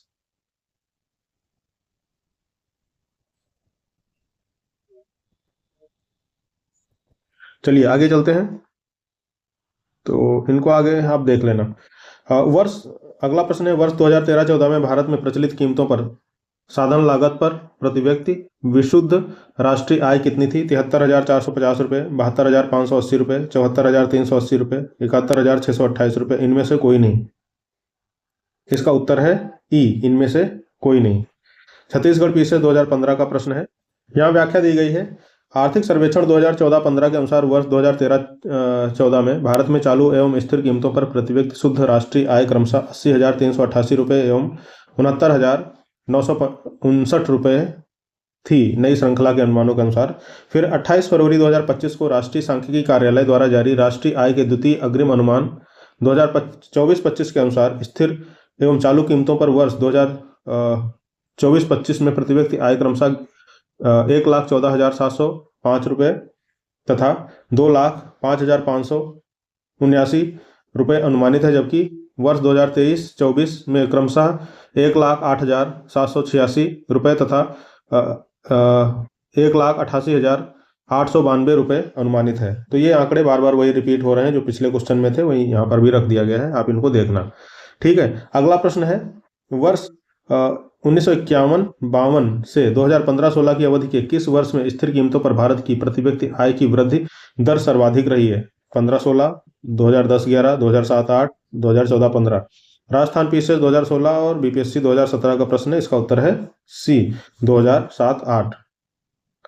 यहां देखिए व्याख्या है, उत्तर सी सही है। व्याख्या है, आधार वर्ष 2004-5 के संदर्भ में प्रश्न काल में सी विकल्प सही उत्तर था, जबकि आर्थिक सर्वेक्षण 2024-25 के अनुसार वर्ष 2051-52 से वर्ष 2024-25 की अवधि में स्थिर कीमतों पर देश की प्रति व्यक्ति आय में सर्वाधिक वृद्धि दर वर्ष 2021-22 में 9.3% दर्ज की गई। ऐसा आधार वर्ष में परिवर्तन के कारण हुआ है क्योंकि वर्तमान आर्थिक सर्वेक्षण में सभी आंकड़े आधार वर्ष 2011-12 के संदर्भ में जारी किए गए हैं। 28 फरवरी, ये 2-8 आगे पीछे हो गया है, 28 फरवरी 2025 को राष्ट्रीय सांख्यिकी कार्यालय द्वारा जारी राष्ट्रीय आय के द्वितीय अग्रिम अनुमान 2024-25 के अनुसार वर्ष 2024-25 में प्रति व्यक्ति आय की वृद्धि दर स्थिर एवं चालू कीमतों पर क्रमशः 5.4% एवं 8.8% दर्ज है। तो ये आपको याद रखना। आगे देखिए, वर्ष 2010-11 में 2004-5 की कीमतों पर निम्न में से कौन सी भारत में प्रति व्यक्ति आय है? 30,525 रुपये, 33,626 रुपये, 34,443 रुपये, 35,993 रुपये। यूपी UDLDA 2013 का प्रश्न है, इसका उत्तर है डी। 2010-11 में प्रति व्यक्ति आय कितनी थी? 35,993 रुपये थी। चलिए आगे चलते हैं, व्याख्या देखते हैं।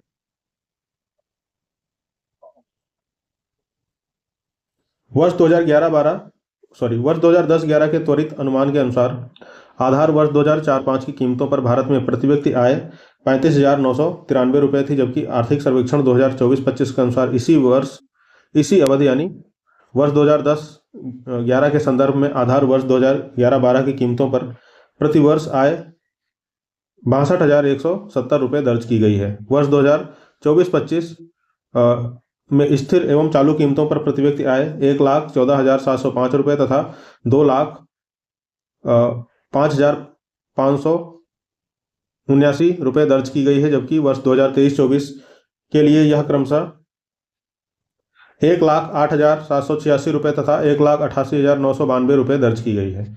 अगला प्रश्न है, वर्ष 1991-92 में भारत में प्रति व्यक्ति वार्षिक आय लगभग कितनी थी? 4,500 रुपये, 7,500 रुपये, 5,500 रुपये, 10,500 रुपये। MPPSS 1994 का प्रश्न है, इसका उत्तर है सी।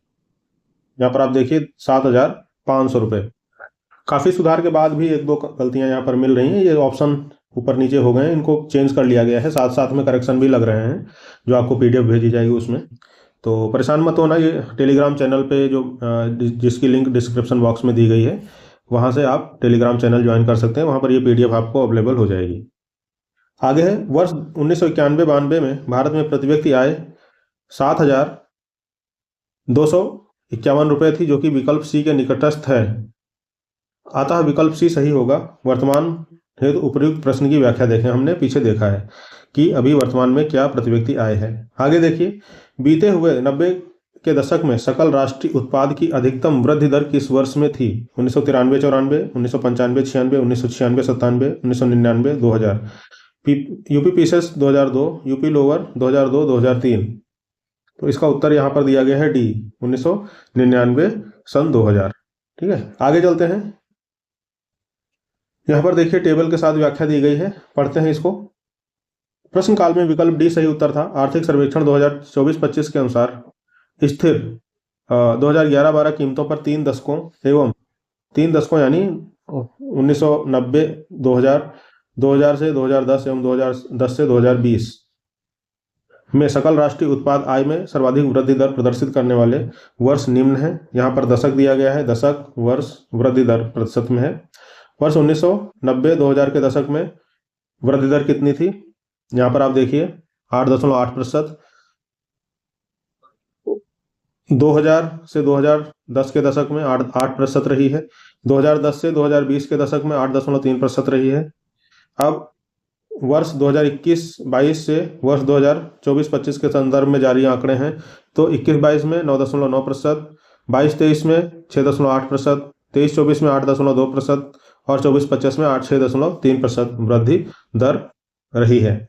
आगे देखिए व्याख्या है, वर्ष 1951-52 में वर्ष 1960-61 की अवधि में सकल राष्ट्रीय आय में सर्वाधिक वृद्धि दर 1958-59 में 7.3% दर्ज की गई थी। वर्ष 1960-61 से 1970-71 की अवधि में सर्वाधिक वृद्धि दर 1967-68 में 7.7% दर्ज की गई थी। वर्ष 1971-72 से 1980-81 की अवधि में सर्वाधिक वृद्धि दर 1975-76 में 9.2% दर्ज की गई थी। वर्ष 1981-82 से वर्ष 1990-91 की अवधि में सर्वाधिक वृद्धि दर वर्ष 1990-91 में दर्ज की गई थी। वर्ष 75 वर्षों 1991-92 से 2024-25 की अवधि में सर्वाधिक वृद्धि दर 2021-22 में दर्ज की गई है 9.9% के आसपास। आगे चलते हैं अगले प्रश्न पर। प्रश्न है, निम्नलिखित में से किस वर्ष में भारत की सकल राष्ट्रीय आय एवं शुद्ध राष्ट्रीय आय में सर्वाधिक वृद्धि दर प्रचलित एवं स्थिर दोनों ही कीमतों पर ऋणात्मक रही है? 2018-19, 19-20, 20-21, 21-22। राजस्थान पीसीएस 2024 का प्रश्न है, उत्तर है इसका सी। तो 2020-21 में जो राष्ट्रीय आय एवं शुद्ध राष्ट्रीय आय में वार्षिक वृद्धि की दर प्रचलित एवं स्थिर दोनों ही कीमतों पर ऋणात्मक थी। आइए इसकी व्याख्या देखते हैं एक बार, यहाँ पर काफी डिटेल में टेबल के साथ है। आर्थिक सर्वेक्षण 2024-25 के अनुसार विकासशील वर्षों के साथ साथ अद्यतन में सकल राष्ट्रीय आय, शुद्ध राष्ट्रीय आय तथा प्रति व्यक्ति शुद्ध राष्ट्रीय आय की वार्षिक वृद्धि दरें निम्न है। यहाँ पर आप देख सकते हैं। इतना सारा कुछ पढ़ने की जरूरत नहीं है, फिर भी एक बार आप इस टेबल को देख लेना अपने अकॉर्डिंग। ये स्क्रीनशॉट लेकर भी पढ़ सकते हैं। एक एक आंकड़ा पढ़ने से आपको कुछ ऐसे याद भी नहीं होने वाला, मुझे तो नहीं लग रहा है। फिर भी इस टेबल को मैं स्किप कर रहा हूँ। आगे है नोट। यहाँ उपयुक्त आंकड़ों से स्पष्ट है कि विकासशील वर्षों में वर्ष 2020-21 में सबसे राष्ट्रीय आय तथा राष्ट्रीय आय के साथ साथ प्रति व्यक्ति शुद्ध राष्ट्रीय आय की वार्षिक वृद्धि दर नकारात्मक रही। अगला प्रश्न है, भारतीय अर्थव्यवस्था ने किस वर्ष सर्वाधिक समृद्धि दर प्राप्त की है? 2003-4, 2004-5, 2005-6, 2006-7। यूपी पीएसएस 2008 और यूपी आरओ 2013 का प्रश्न है, उत्तर है इसका डी, 2006-7। तो भारतीय अर्थव्यवस्था ने किस वर्ष में सर्वाधिक समृद्धि दर प्राप्त की? ये जो ऑप्शन दिए गए हैं इसमें है 2006-7। व्याख्या है, प्रश्न काल है दिए गए विकल्पों में से विकल्प डी सही उत्तर था। आर्थिक सर्वेक्षण 2024-25 के अनुसार सकल राष्ट्रीय आय में सर्वाधिक वृद्धि दर 2021-22 में 9.9% दर्ज है। उसके बाद वर्ष 1988-89 जब आधार वर्ष 2011-12 था तब 9.4% तथा वर्ष 1975-76 के लिए यह 9.2% दर्ज है। 28 फरवरी 2025 को राष्ट्रीय सांख्यिकी कार्यालय NNSCO द्वारा जारी राष्ट्रीय आय के द्वितीय अग्रिम अनुमान 2024-25 के अनुसार स्थिर यानी 2011-12 की कीमतों पर वर्ष 2024-25 तथा वर्ष 2023-24 के लिए जीडीपी की वृद्धि दर क्रमशः 6.5% तथा 9.2% अनुमानित है। चलिए अगला प्रश्न है, भारतीय अर्थव्यवस्था के संदर्भ में निम्नलिखित कथनों पर विचार कीजिए। विगत 5 वर्षों में सकल घरेलू उत्पाद की वृद्धि दर सतत रूप से बढ़ी है। विगत 5 वर्षों में प्रति व्यक्ति आय की वृद्धि दर सतत रूप से बढ़ी है। उपरोक्त में से कौन से कथन सही हैं? इसका उत्तर है डी, ना तो 1 ना तो 2। तो सतत रूप से बढ़ने का मतलब है, ये मान लीजिए आप ये ग्राफ पे शो कर रहे हैं तो ग्राफ इस तरीके से जाएगा, सतत रूप से बढ़ना। और सतत रूप से नहीं बढ़ने का मतलब है कभी कम भी हो सकती है, कभी ज़्यादा भी हो सकती है। तो ये ग्राफ ऐसे रहेगा। तो हमेशा ये ग्राफ ऐसे आप देखते होंगे, राष्ट्रीय सकल घरेलू उत्पाद और प्रति व्यक्ति आय। तो ये दोनों सतत रूप से, ये जो यहाँ पे 2 शब्द यूज कर दिए गए हैं दोनों वाक्यों में, ये एक्सट्रीम वो शब्द बोलते हैं ना, ये एलिमिनेशन टेक्निक उस समय 2011-12 के आसपास ये चीज़ें काफ़ी काम होती थी और इस तरीके के प्रश्न सॉल्व हो जाते थे। ठीक है, यहाँ आंकड़ों के आधार पर यह चीज बताई गई है, आप इसको टेबल के साथ पढ़ लेना। ठीक, प्रश्नकाल के तहत विगत 5 वर्षों में आधार वर्ष 2004-5 के मूल्यों पर सकल घरेलू उत्पाद एवं प्रति व्यक्ति आय की वृद्धि इस प्रकार थी। तो 2006-7, 7-8, 8-9, 9-10, 10-11। तो ये देखिए 2006-7 में 9.6% थी, फिर 2007-8 में घट के 9.3% हो गई। तो सतत रूप से बढ़ नहीं रही है। ठीक, इसी तरीके से जो पर कैपिटा इनकम 2007-8 में 8.1% थी, वो 2008-9 में घट के 4.7% रह गई। तो इस तरीके से मतलब बढ़ नहीं, सतत रूप से नहीं बढ़ रही है, जबकि कुछ मतलब बढ़ रही है, घट रही है, घट रही है, बढ़ रही है, ऐसे हो रहा है। यही चीज़ें आगे भी हैं। आर्थिक सर्वेक्षण 2024-25 अभी के अनुसार आधार वर्ष 2011-12 के संदर्भ में GNI gross national income, GVA यानी ग्रॉस वैल्यू एडेड तथा PCI पर कैपिटा इनकम की वृद्धि दरें निम्नलिखित हैं। यहाँ पर प्रतिशत में दिया गया है, तो आप देख सकते हैं इसके। अद्यतन आंकड़ों के आधार पर भी विकल्प डी सत्य है। चलिए इन आंकड़ों को आप देख लेना। अगला प्रश्न IS प्री 2015 का है। भारतीय अर्थव्यवस्था के संदर्भ में निम्नलिखित कथनों पर विचार कीजिए। पिछले दशक में वास्तविक सकल घरेलू उत्पाद की वृद्धि दर लगातार बढ़ती रही है। तो लगातार नहीं बढ़ी होगी, ठीक, कहीं पे कम ज्यादा भी हुई होगी, ये स्टेटमेंट गलत हो गया। पिछले दशक में बाजार कीमतों पर रुपयों में सकल घरेलू उत्पाद लगातार बढ़ता रहा है। ये भी देखिए एक ही शब्द से आप बाहर कर सकते हैं। इसका उत्तर होना चाहिए मेरे हिसाब से डी, ना तो 1 ना तो 2। अच्छा, बी सही है। देखिए कुछ कंफ्यूजन ये भी देता है, यानी केवल दूसरा सही है। एलिमिनेशन टेक्निक, ठीक है, आप जा सकते हैं, बट कभी कभी ये हार्मफुल भी होती है। तो इसका उत्तर है दूसरा। पहला स्टेटमेंट गलत है। पिछले दशक में बाजार कीमतों पर सकल घरेलू उत्पाद लगातार बढ़ता रहा है। अच्छा, बाजार कीमतों पर तो बढ़ेगा ही, क्योंकि मुद्रास्फीति हमेशा पिछले वर्ष की तुलना में ज्यादा रहती है। तो स्टेटमेंट ढंग से पढ़ेंगे तो ये क्वेश्चन सॉल्व हो जाएगा, कोई बात नहीं है। आइए आगे चलते हैं। व्याख्या। पिछले दशक 2000 से 2010 के समष्टिगत आर्थिक विश्लेषणों का अध्ययन करने से स्पष्ट है कि इस दौरान सेवाओं और वस्तुओं की कीमतों में वृद्धि हुई है। अतः असंभावी रूप से सकल घरेलू उत्पाद भी बढ़ता रहा है, जबकि वास्तविक सकल घरेलू उत्पाद की वृद्धि दर में उतार चढ़ाव की प्रवृत्ति रही है। अगर वर्तमान आर्थिक सर्वेक्षण 2024-25 के आंकड़ों पर गौर किया जाए तो वर्तमान दशक 15-16 से 2024-25 में चालू एवं स्थिर कीमतों पर वृद्धि दर गिरने एवं बढ़ने की रही है। हालांकि बाजार कीमतों पर बढ़ने की प्रवृत्ति तो रही है, लेकिन वर्ष 2019-20 की तुलना में वर्ष 2020-21 में भी कमी भी दर्ज की गई है। अगला प्रश्न है, आर्थिक सर्वेक्षण 2020-21 के अनुसार वित्त वर्ष 2022 के लिए वास्तविक विकास दर को IMF यानी अंतर्राष्ट्रीय मुद्रा कोष के अनुमानों के आधार पर माना गया है। 7.7%, 8.7%, 9.5%, 11.5%। MPPCS 2021 का प्रश्न है, इसका उत्तर है डी, 11.5%। व्याख्या है, आर्थिक सर्वेक्षण 2020-21 के अनुसार वित्त वर्ष 2022 के लिए वास्तविक विकास दर को IMF यानी अंतर्राष्ट्रीय मुद्रा कोष के अनुमानों के आधार पर 11.5% माना गया था। आगे देखते हैं। अप्रैल 2025 में IMF द्वारा जारी आंकड़ों के अनुसार वर्ष 2024 के लिए भारत की आर्थिक वृद्धि को 8.5% अनुमानित किया गया है, जबकि वर्ष 2025 एवं 2026 के लिए यह क्रमशः 6.2% एवं 6.3% अनुमानित या पूर्वानुमानित है।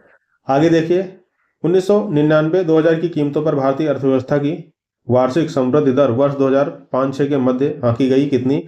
8 से 9%, 7 से 8%, 6 से 7%, 5 से 6%।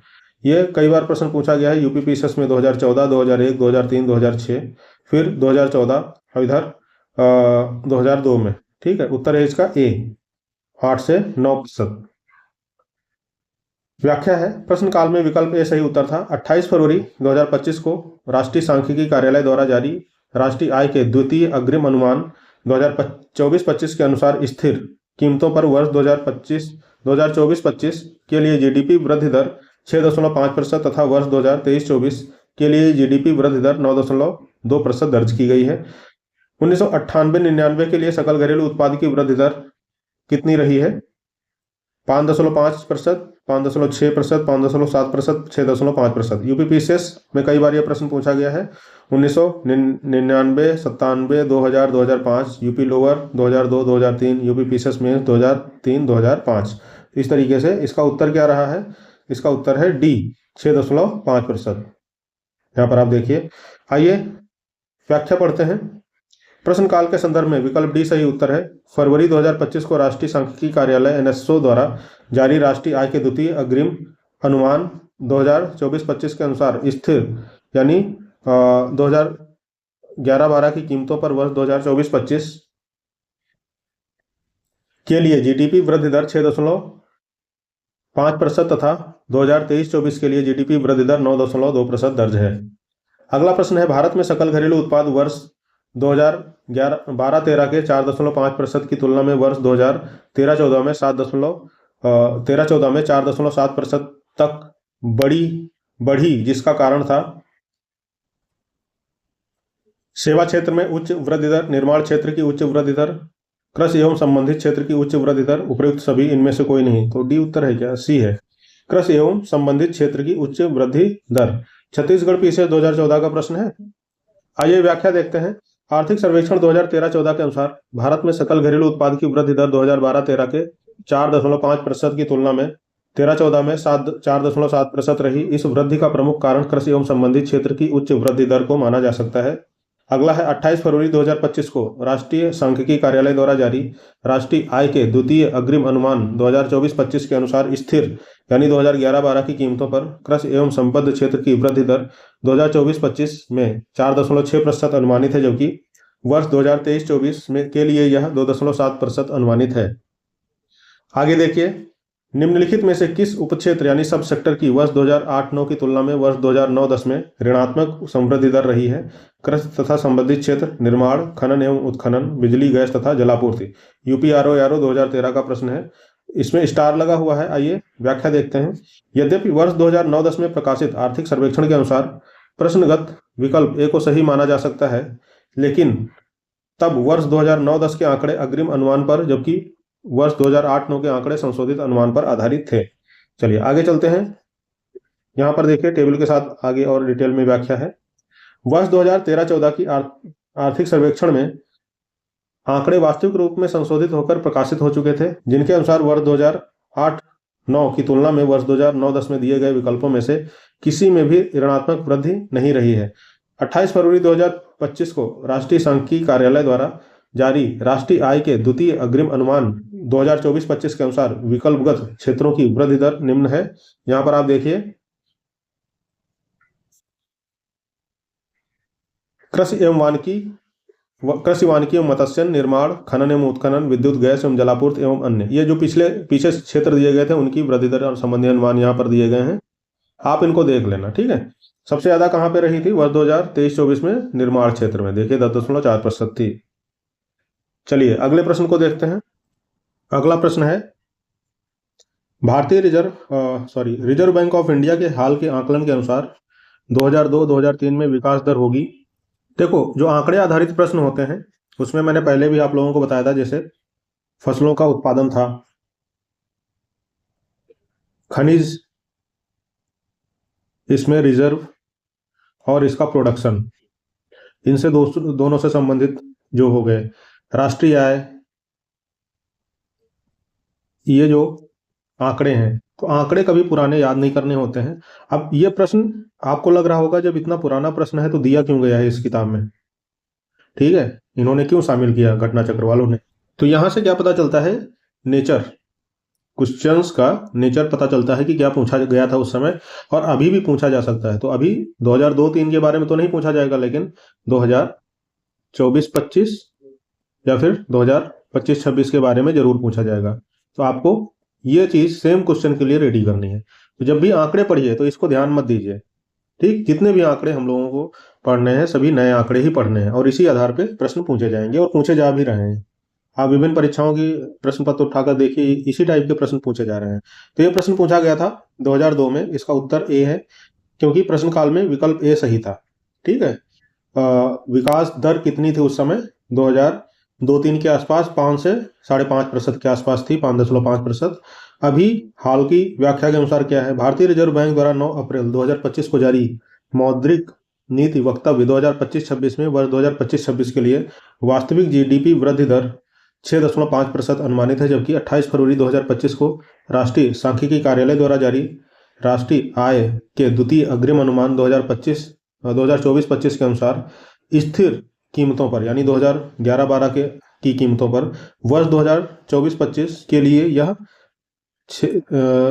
भी यह 6.5% अनुमानित है, ठीक है। तो अभी के लिए 6.5% आपके लिए महत्वपूर्ण है, ठीक है। आगे, एशियाई विकास रिपोर्ट 2004 के अनुसार वर्ष 2005 में भारत की समृद्धि दर क्या होगी? तो यहाँ पर देखिए, यूपीपीएससी 2004 का प्रश्न है, तो ये 2004 की रिपोर्ट के आधार पर पूछा गया है। तो अब आपको वर्तमान रिपोर्ट के आधार पर तैयार करना है। देखें इन लोगों ने व्याख्या में दिया है क्या, यहाँ पर दिया गया है। तो इसका उस समय के अकॉर्डिंग विकल्प भी सही था, छोड़ो जो भी था उसको जाने दो। अभी का देख लो आप। अप्रैल 2025 में जारी एशियन डेवलपमेंट आउटलुक रिपोर्ट के अनुसार भारत की जीडीपी वृद्धि दर 2023 के लिए 9.2% दर्ज है। वर्ष 2024 एवं 25 एवं 26 के लिए यह क्रमशः कितनी होगी? 2024 में 6.4%, 2025 में 6.7% और 2026 में 6.8% अनुमानित या पूर्वानुमानित है। आगे देखते हैं, यहाँ पर स्टेटमेंट बेस्ड क्वेश्चन है। अगला प्रश्न कथन है और कारण इसमें दिया गया है। कथन है, भारतीय अर्थव्यवस्था में 1997-98 में वित्तीय वर्ष में अवसाद की स्थिति है। कारण क्या था? निकट भूतकाल में सार्वजनिक निवेश में कमी आई है। तो देखते हैं, इसका उत्तर है बी, यानी दोनों कथन तो सही हैं, परंतु जो दूसरा कारण है वो कथन की सही व्याख्या नहीं कर रहा है। आइए इसकी व्याख्या पढ़ते हैं। वर्ष 1997-98 में भारतीय अर्थव्यवस्था की वृद्धि दर 3% थी, जो वर्ष 1996-97 में प्राप्त की गई वृद्धि दर 8% की अपेक्षा कम थी। पुनः वर्ष 97-98 में सार्वजनिक क्षेत्र का निवेश वर्तमान बाजार कीमतों पर सकल घरेलू उत्पाद का 6.6% था, जो वर्ष 1996-97 के 7.5% तथा वर्ष 1995-96 के 7.7% की अपेक्षा कम था। इस प्रकार कथन और कारण दोनों सही हैं, परंतु कारण कथन की सही व्याख्या नहीं कर रहा है। तो अब यह प्रश्न 1998 में पूछा गया था, अब आपको रेडी कब के लिए होना है? अभी 2025-26 के लिए। तो इस तरीके से आप इन प्रश्नों को तैयार करिए।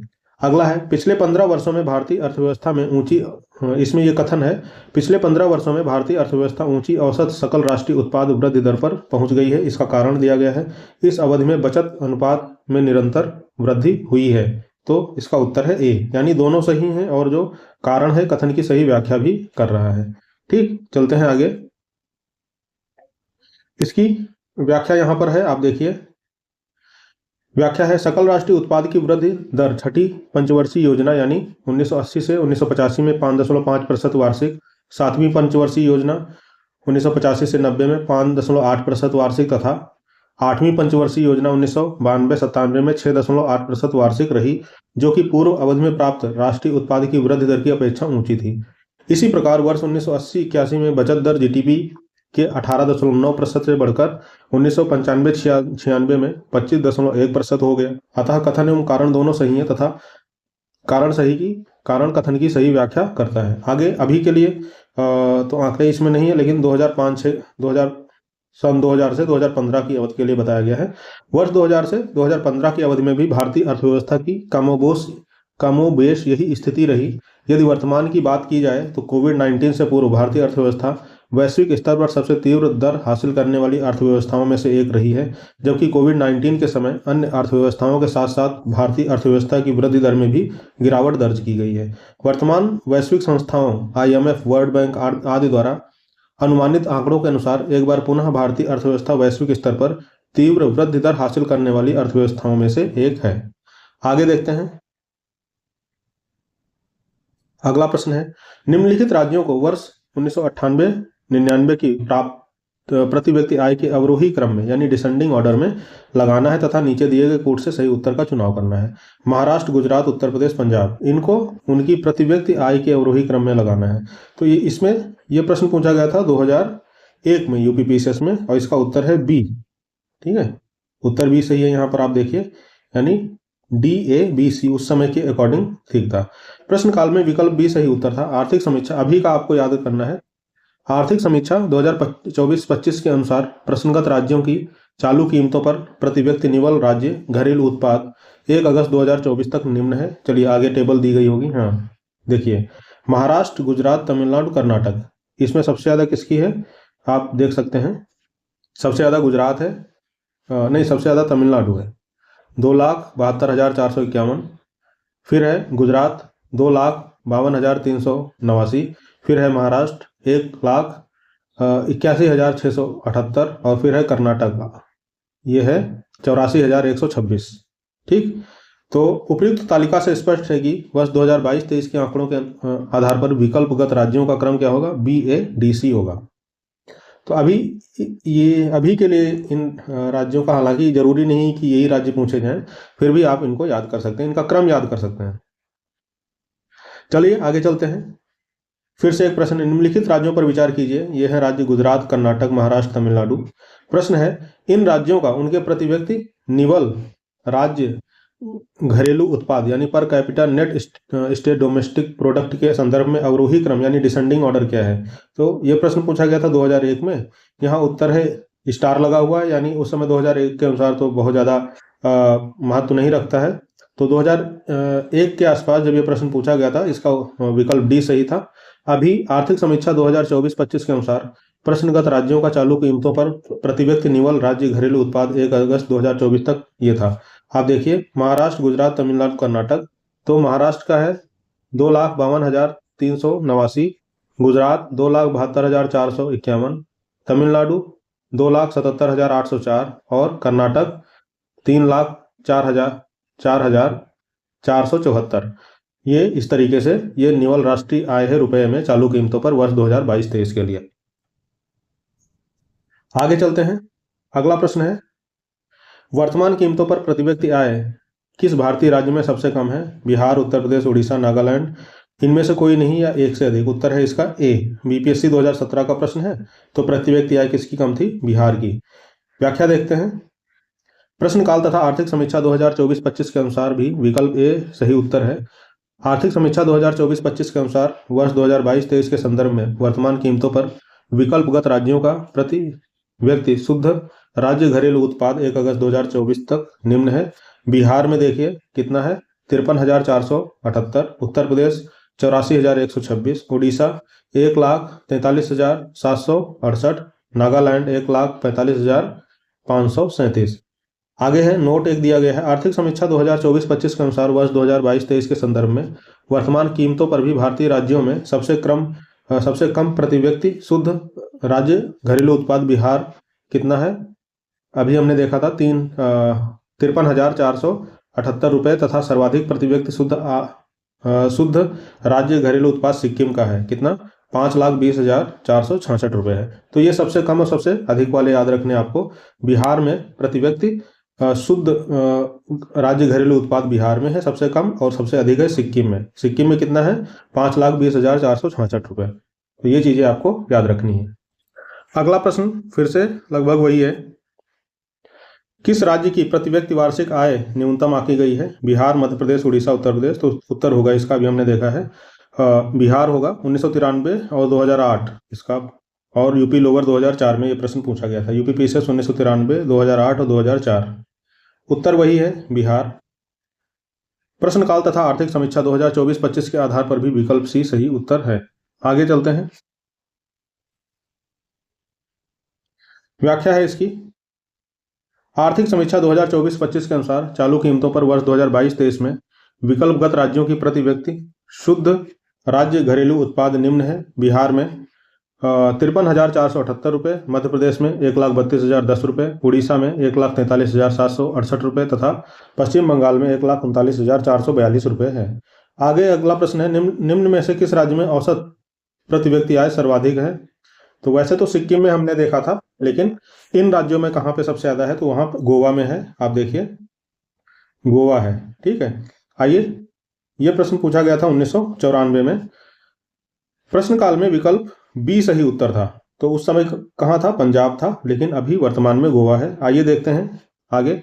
आर्थिक समीक्षा 2024-25 के अनुसार वर्ष 2022-23 में देश में सिक्किम का औसत प्रति व्यक्ति शुद्ध राज्य घरेलू उत्पाद सर्वाधिक कितना? 52,466 रुपये रहा है। उसके बाद गोवा कितना? 52,000 नहीं है, ये है 5,20,466 रुपये। गोवा में है 4,92,648 रुपये रहा है। विकल्पगत राज्यों में सर्वाधिक प्रति व्यक्ति आय गोवा की है। तो वैसे तो सिक्किम होना चाहिए, ठीक, लेकिन अभी जो ऑप्शन दिए गए हैं प्रश्न में उसके अकॉर्डिंग गोवा है। चलिए आगे चलते हैं। मार्च 2011 में भारत सरकार द्वारा प्रसारित आंकड़ों के अनुसार किस राज्य संघीय क्षेत्र में प्रति व्यक्ति आय 2009-10 के दौरान अधिकतम थी? चंडीगढ़ में, दिल्ली में, गोवा में, महाराष्ट्र में। इसका उत्तर सी है। अभी हमने पीछे प्रश्न की व्याख्या में देखा है। और आइए देखते हैं, प्रश्नकाल हेतु विकल्प सी सही उत्तर है। आर्थिक समीक्षा 2024-25 के अनुसार वर्ष 2022-23 में देश में सर्वाधिक प्रति व्यक्ति शुद्ध राज्य घरेलू उत्पाद वाला राज्य सिक्किम है, 5,20,466 रुपये। जबकि न्यूनतम प्रति व्यक्ति शुद्ध राज्य घरेलू उत्पाद वाला राज्य कौन सा है? बिहार है, 53,478 रुपये। आगे चलते हैं, निम्नांकित में से किस राज्य में औसत प्रति व्यक्ति आय सर्वाधिक है? कर्नाटक, पश्चिम बंगाल, गुजरात, हरियाणा। चलिए, कर्नाटक, पश्चिम बंगाल, गुजरात, हरियाणा। यहां पर आप देखिए, इसका उत्तर है ए, कर्नाटक। प्रश्न काल में विकल्प डी सही उत्तर था, हरियाणा, लेकिन अभी कर्नाटक है। आर्थिक समीक्षा 2024-25 के अनुसार वर्ष 2022-23 में विकल्पगत राज्यों की प्रति व्यक्ति शुद्ध राज्य घरेलू उत्पाद की स्थिति इस प्रकार रही। कर्नाटक में 3,04,474 रुपये, पश्चिम बंगाल में 1,39,442 रुपये, हरियाणा में 2,96,592 रुपये तथा गुजरात में 2,72,451 रुपये है। अतः वर्ष 2022-23 के संदर्भ में विकल्पगत राज्यों में कर्नाटक की प्रति व्यक्ति शुद्ध राज्य घरेलू उत्पाद सर्वाधिक है। 1992 राजस्थान पीसीएस का प्रश्न था ये। चलते हैं आगे। यह प्रश्न है, निम्नलिखित राज्यों में किसकी 2010-11 में सकल राज्य घरेलू उत्पाद में वृद्धि सर्वाधिक रही है। वृद्धि पूछ रहा है किसकी सर्वाधिक रही है। बिहार, छत्तीसगढ़, महाराष्ट्र, तमिलनाडु। यूपी लोअर 2009 का प्रश्न है, इसका उत्तर है ए। ठीक, तो वृद्धि पूछ रहा है, ये नहीं पूछ रहा है कि किसकी सबसे ज्यादा है। वृद्धि क्या होता है, पिछले साल की तुलना में इस साल सबसे ज्यादा प्रतिशत किस में बढ़ा है, तो बिहार में बढ़ा है। विकल्प हेतु ए सही उत्तर है। सांख्यिकी एवं कार्यक्रम क्रियान्वयन मंत्रालय भारत सरकार द्वारा जारी अद्यतन आंकड़ों के अनुसार स्थिर कीमतों 11-12 पर वर्ष 2023-24 के संदर्भ में विकल्पगत राज्यों के सकल राज्य घरेलू उत्पाद की वृद्धि दर निम्न है। बिहार 9.20%, छत्तीसगढ़ 6.56%, महाराष्ट्र 7.57% तथा तमिलनाडु 8.23%। अतः अद्यतन आंकड़ों के संदर्भ में भी प्रश्न में भी विकल्पगत राज्यों में सर्वाधिक वृद्धि दर बिहार की ही दर्ज है। ठीक, तो आइए चलते हैं अगले प्रश्न पर। यह प्रश्न है कथन और कारण वाला। कथन है इसमें, भारत में पिछले 10 वर्षों में आर्थिक विकास लगभग स्थिर रहा है। कारण है, खाद्यान्न का उत्पादन भी पिछले कई वर्षों से बढ़ा नहीं है। दिए गए कूट की सहायता से सही उत्तर का चुनाव करना है। तो इसमें देखते हैं क्या सही है। इसमें स्टार लगा हुआ है, आइए सीधे व्याख्या पढ़ लेते हैं। यह प्रश्न पूछा गया था यूपी पीसीएस 2001 में। व्याख्या है, भारतीय अर्थव्यवस्था ने 90 के दशक के पूर्वार्ध यानी 1996 से 1997 तक में 96-97 में प्रभावशाली वृद्धि दर्ज की। यद्यपि इस दशक के अंतिम वर्षों में अर्थव्यवस्था की विकास दर में कुछ कमी भी परिलक्षित हुई थी। इसी प्रकार खाद्यान्न उत्पादन जो वर्ष 1990-91 में 176.4 मिलियन टन था, वर्ष 2001-2 में बढ़कर 212.9 मिलियन टन हो गया। अतः उपयुक्त कथन एवं कारण दोनों असत्य हैं। वर्तमान दशक वर्ष 2010-2020 तथा विगत दशक वर्ष 2000 से 2010 के संदर्भ में भी कथन एवं कारण दोनों सही नहीं है, क्योंकि इन दशकों में भी जीडीपी वृद्धि दर लगभग घटती बढ़ती रही है। हालांकि खाद्यान्न का उत्पादन लगभग लगातार बढ़ता ही रहा है, फिर भी कुछ वर्षों जैसे 2009-10, वर्ष 2012-13 एवं वर्ष 2014-15 तथा वर्ष 2015-16 आदि में गिरावट भी दर्ज की गई है। आगे देखते हैं आईएएस प्री 1996 का प्रश्न है ये। नीचे दो वक्तव्य दिए गए हैं, कथन और कारण। तो आइए पढ़ते हैं। कथन है, यद्यपि 1947 के बाद की अवधि में भारत की राष्ट्रीय आय कई गुना बढ़ गई है, परंतु प्रति व्यक्ति आय स्तर में कोई स्पष्ट सुदृष्ट सुधार नहीं हुआ है। कारण है, भारत की जनता का काफी बड़ा भाग अब भी गरीबी रेखा के नीचे रह रहा है। तो दोनों वक्तव्यों के संदर्भ में निम्नलिखित में से कौन सा कथन सही है। तो इसका उत्तर है डी, ए गलत है, आर सही है। ठीक है, यही यहां पर व्याख्या भी दी गई है। अगला प्रश्न देखते हैं। भारत में ग्रामीण आय प्रायः नगरीय आय से कम है, इसके लिए निम्नलिखित में से कौन से कारण जिम्मेदार है। किसान बहुत बड़ी संख्या में निरक्षर हैं और वैज्ञानिक कृषि के बारे में उनका ज्ञान नगण्य है। विनिर्मित उत्पादों की तुलना में प्राथमिक उत्पादों का मूल्य कम होता है। उद्योगों में निवेश की तुलना में कृषि का निवेश कम हुआ है। नीचे दिए गए कूट की सहायता से सही उत्तर का चुनाव करो। तो तीनों होने चाहिए वैसे, फिर भी देखते हैं। हाँ, उत्तर इसका ए सही है। 1, 2, 3 तीनों स्टेटमेंट सत्य हैं। यहाँ पर आइए व्याख्या देख लेते हैं। वर्ष 2011 की जनगणना के अनुसार भारत की लगभग 69% जनसंख्या गांवों में निवास करती है, जिसका मुख्य व्यवसाय कृषि है। उपयुक्त तीनों विकल्पों के सम्मिलित प्रभाव के कारण कृषि से उत्पन्न आय अपेक्षाकृत कम है। यही कारण है कि ग्रामीण आय नगरीय आय की अपेक्षा कम है। आगे है, पूंजी निर्माण के संदर्भ में कौन से कथन सही हैं। पूंजी निर्माण की प्रक्रिया बचतों और वित्तीय संस्थाओं की प्रभाविता पर निर्भर करती है। निवेश पूंजी निर्माण के लिए एक अनिवार्य कारक है। नीचे दिए गए कूट से सही उत्तर का चुनाव करना है। इसका उत्तर है सी, दोनों सही हैं। यानी पूंजी निर्माण की प्रक्रिया बचतों और वित्तीय संस्थाओं की प्रभाविता पर निर्भर करती है और पूंजी निर्माण के लिए निवेश पूंजी निर्माण के लिए एक अनिवार्य कारक है। आगे है, ये जो छोटे छोटे टर्मोलॉजी है, अगर जो आप इनको नहीं समझ पा रहे हैं तो कहीं से पढ़ लीजिए कि निवेश क्या होता है, पूंजी निर्माण क्या होता है, बचत क्या होती है। ठीक, तो इस तरीके से वो पूंजी निर्माण से कैसे संबंधित है। बचत का मतलब है आप बैंक में पैसा जमा कर दिए, इससे पूंजी निर्माण कैसे होगा। पूंजी निर्माण होगा, बैंक उस पैसे को जो व्यापारी है उनको ऋण देता है, तो ऋण देगा तो कुछ ब्याज लगाएगा तो वो पूंजी निर्माण हुआ। यानी 1 लाख रुपए पे बैंक क्या कमा रहा है, 1 लाख तो इसका वापस आएगा ही, इस पे कुछ 10% का ब्याज दे दिया तो 1,10,000 कमा लेगा। ठीक, इस तरीके से 10,000 का पूंजी निर्माण हुआ है।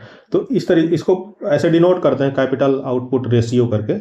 तो ये थोड़ा सा ये जो शब्दावलियां हैं इनको आप एक बार पढ़ लीजिएगा कहीं से, तब इकोनॉमिक्स आसानी से समझ में आएगी। चलिए इसकी व्याख्या देखते हैं।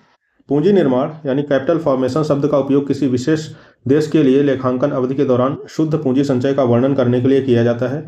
विश्व बैंक द्वारा शुद्ध बचत में परिवर्तन का आकलन करके पूंजी निर्माण को मापा जाता है। यदि घरेलू बचत दर बढ़ रही है तो बचतकर्ता अतिरिक्त डॉलर का निवेश कर सकता है तथा स्टॉक और बॉन्ड खरीद सकता है। यदि पारिवारिक बचतें हो रही हैं तो देश नकदी अधिशेष की रिपोर्ट कर सकता है, जो पूंजी पारिवारिक निर्माण के लिए एक सकारात्मक संकेत है।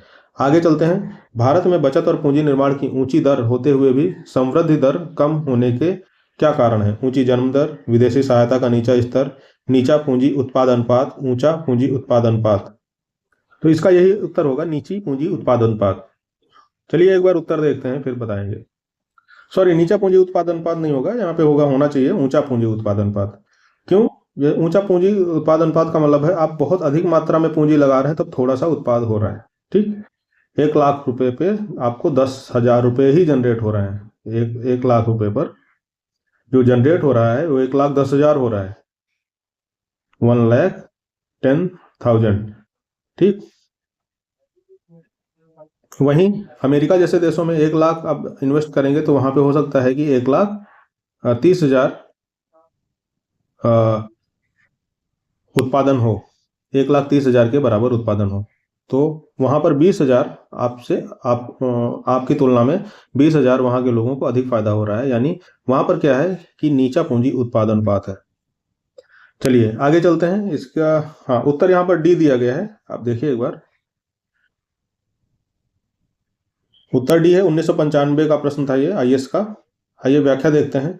उत्पादन की एक इकाई प्राप्त करने के लिए लगी पूंजी की मात्रा को पूंजी उत्पाद अनुपात यानी कैपिटल आउटपुट रेशियो कहते हैं। जिस देश में यह अनुपात जितना कम होगा वह देश उतना ही अधिक आर्थिक वृद्धि दर प्राप्त कर सकेगा।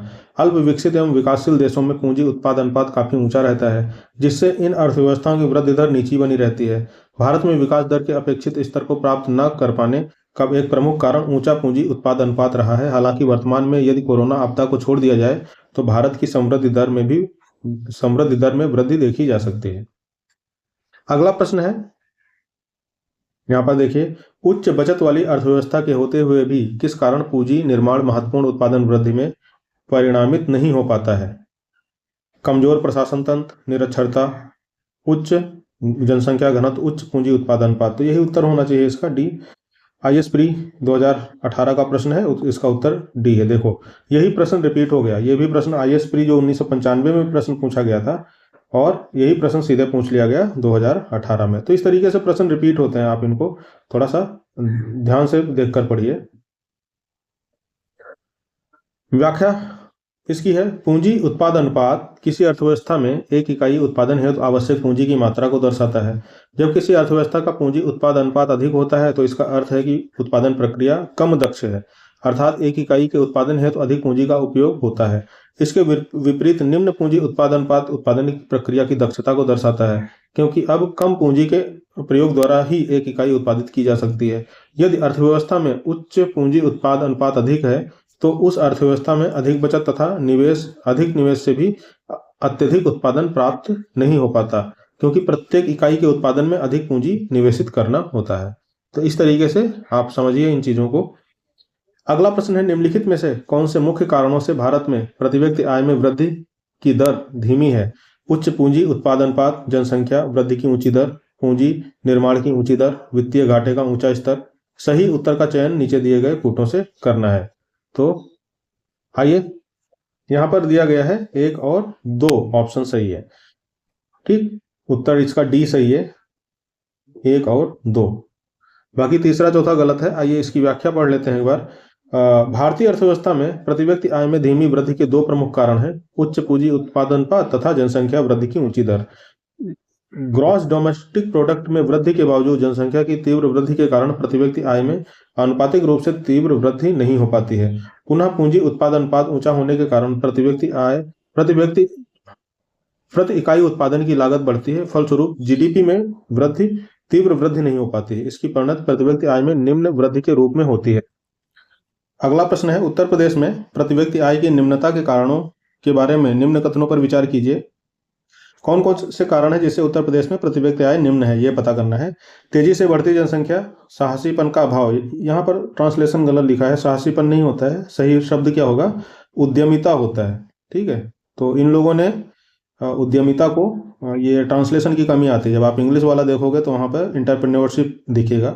इंटरप्रेन्योरशिप का सही एग्जैक्ट हिंदी मीनिंग, अधिक सही निकट जो मीनिंग होता है उद्यमिता होता है। उद्यमिता का अभाव, अपर्याप्त अधोसंरचनात्मक सुविधाएं, कृषि का आधुनिकीकरण।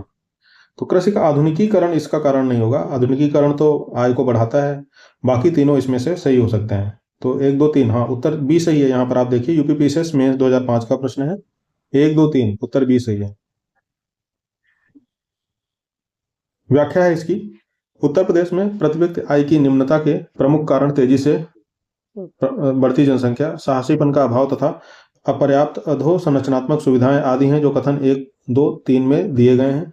कथन 4, कृषि का आधुनिकीकरण उत्तर प्रदेश की प्रति व्यक्ति निम्नता हेतु जिम्मेदार नहीं है, अतः विकल्प बी अभिष्ट उत्तर है। आगे चलते हैं। यहाँ पर एक संकल्पनात्मक या काल्पनिक देश एक्स एक कल्पनात्मक देश दिया गया है, कल्पित देश है। एक्स देश में आर्थिक समृद्धि अनिवार्य रूप से होगी यदि विश्व अर्थव्यवस्था में तकनीकी प्रगति होती है, एक्स में जनसंख्या वृद्धि होती है, एक्स देश में पूंजी निर्माण होता है, विश्व अर्थव्यवस्था में व्यापार की मात्रा बढ़ती है। तो अगर जो एक्स देश में पूंजी निर्माण होगा तो वहां पर आर्थिक समृद्धि अनिवार्य रूप से होगी। आईएएस प्री 2013 का प्रश्न है, ठीक, उत्तर इसका सी सही होगा। व्याख्या, अर्थशास्त्रियों ने पूंजी निर्माण को आर्थिक समृद्धि यानी इकोनॉमिक ग्रोथ हेतु सबसे महत्वपूर्ण कारक माना है। तत्कालीन योजना आयोग के अनुसार ऊंची उत्पादकता तथा आय और रोजगार के बढ़ते हुए स्तर की वास्तविक कुंजी पूंजी निर्माण की बढ़ती हुई दर है। आगे चलते हैं। राजस्थान पीसीएस 2013 का प्रश्न है, भारत में निकट भविष्य में 8% या अधिक आर्थिक वृद्धि दर प्राप्त करने में सर्वाधिक सहयोग किस तत्व या कारक से मिल सकता है। वस्तु व सेवा कर को बिना विलंब के 1 अप्रैल 2016 से लागू किया जाना चाहिए। देश में श्रम शक्ति का तीव्र गति से कौशल विकास किया जाना चाहिए। सभी अवरुद्ध या रुके हुए उत्पादक प्रोजेक्टों का क्रियान्वयन किया जाना चाहिए।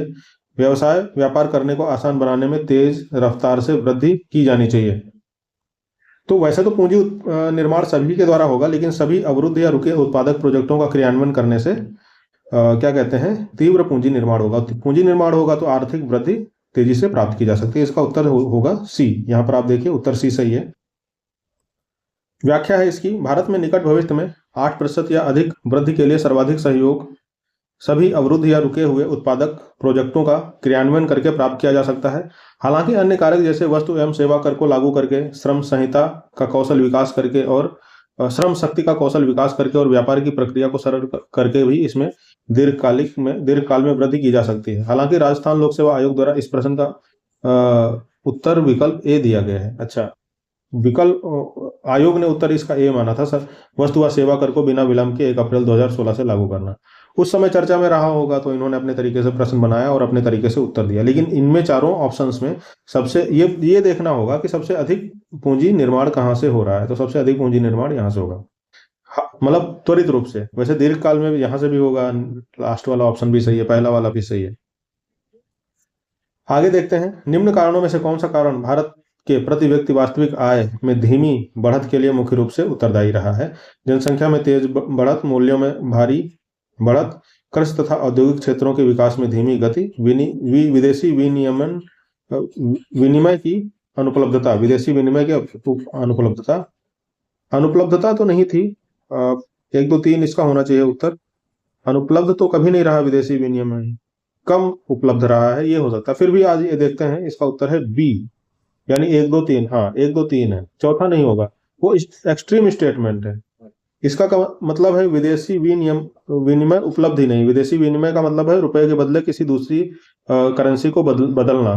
ठीक है, तो वैसे तो डॉलर विनिमय का साधन माना जाता है, लेकिन आप रसिया के रूबेल के साथ या जापान के रुपए के साथ या जो भी है, ठीक है, उसके साथ अगर जब भी अपनी करेंसी को बदलते हैं तो उसको विदेशी विनिमय बोलते हैं। तो अनुपलब्ध नहीं है, यहां पर लिखा है अनुपलब्धता, कम उपलब्ध है। आगे चलते हैं। यहाँ पर व्याख्या, इसका उत्तर बी सही है। व्याख्या है, आर्थिक समीक्षा 2024-25 के अनुसार विदेशी विनिमय कोष के संदर्भ में भारत वैश्विक स्तर पर चौथे स्थान पर है। दिसंबर 2024 तक विदेशी विनिमय की उपलब्धता को छोड़कर सभी शेष कारक जैसे जनसंख्या एवं कीमतों में तीव्र वृद्धि, कृषि तथा औद्योगिक क्षेत्रों के विकास में धीमी प्रगति आदि भारत के प्रति व्यक्ति वास्तविक आय में धीमी वृद्धि के लिए मुख्य रूप से उत्तरदायी हैं। इस प्रकार विकल्प बी सही उत्तर है, जबकि प्रश्नकाल के संदर्भ में विकल्प डी सही उत्तर था। प्रश्न पूछा गया था यूपीपीसीएस प्री 2001 में।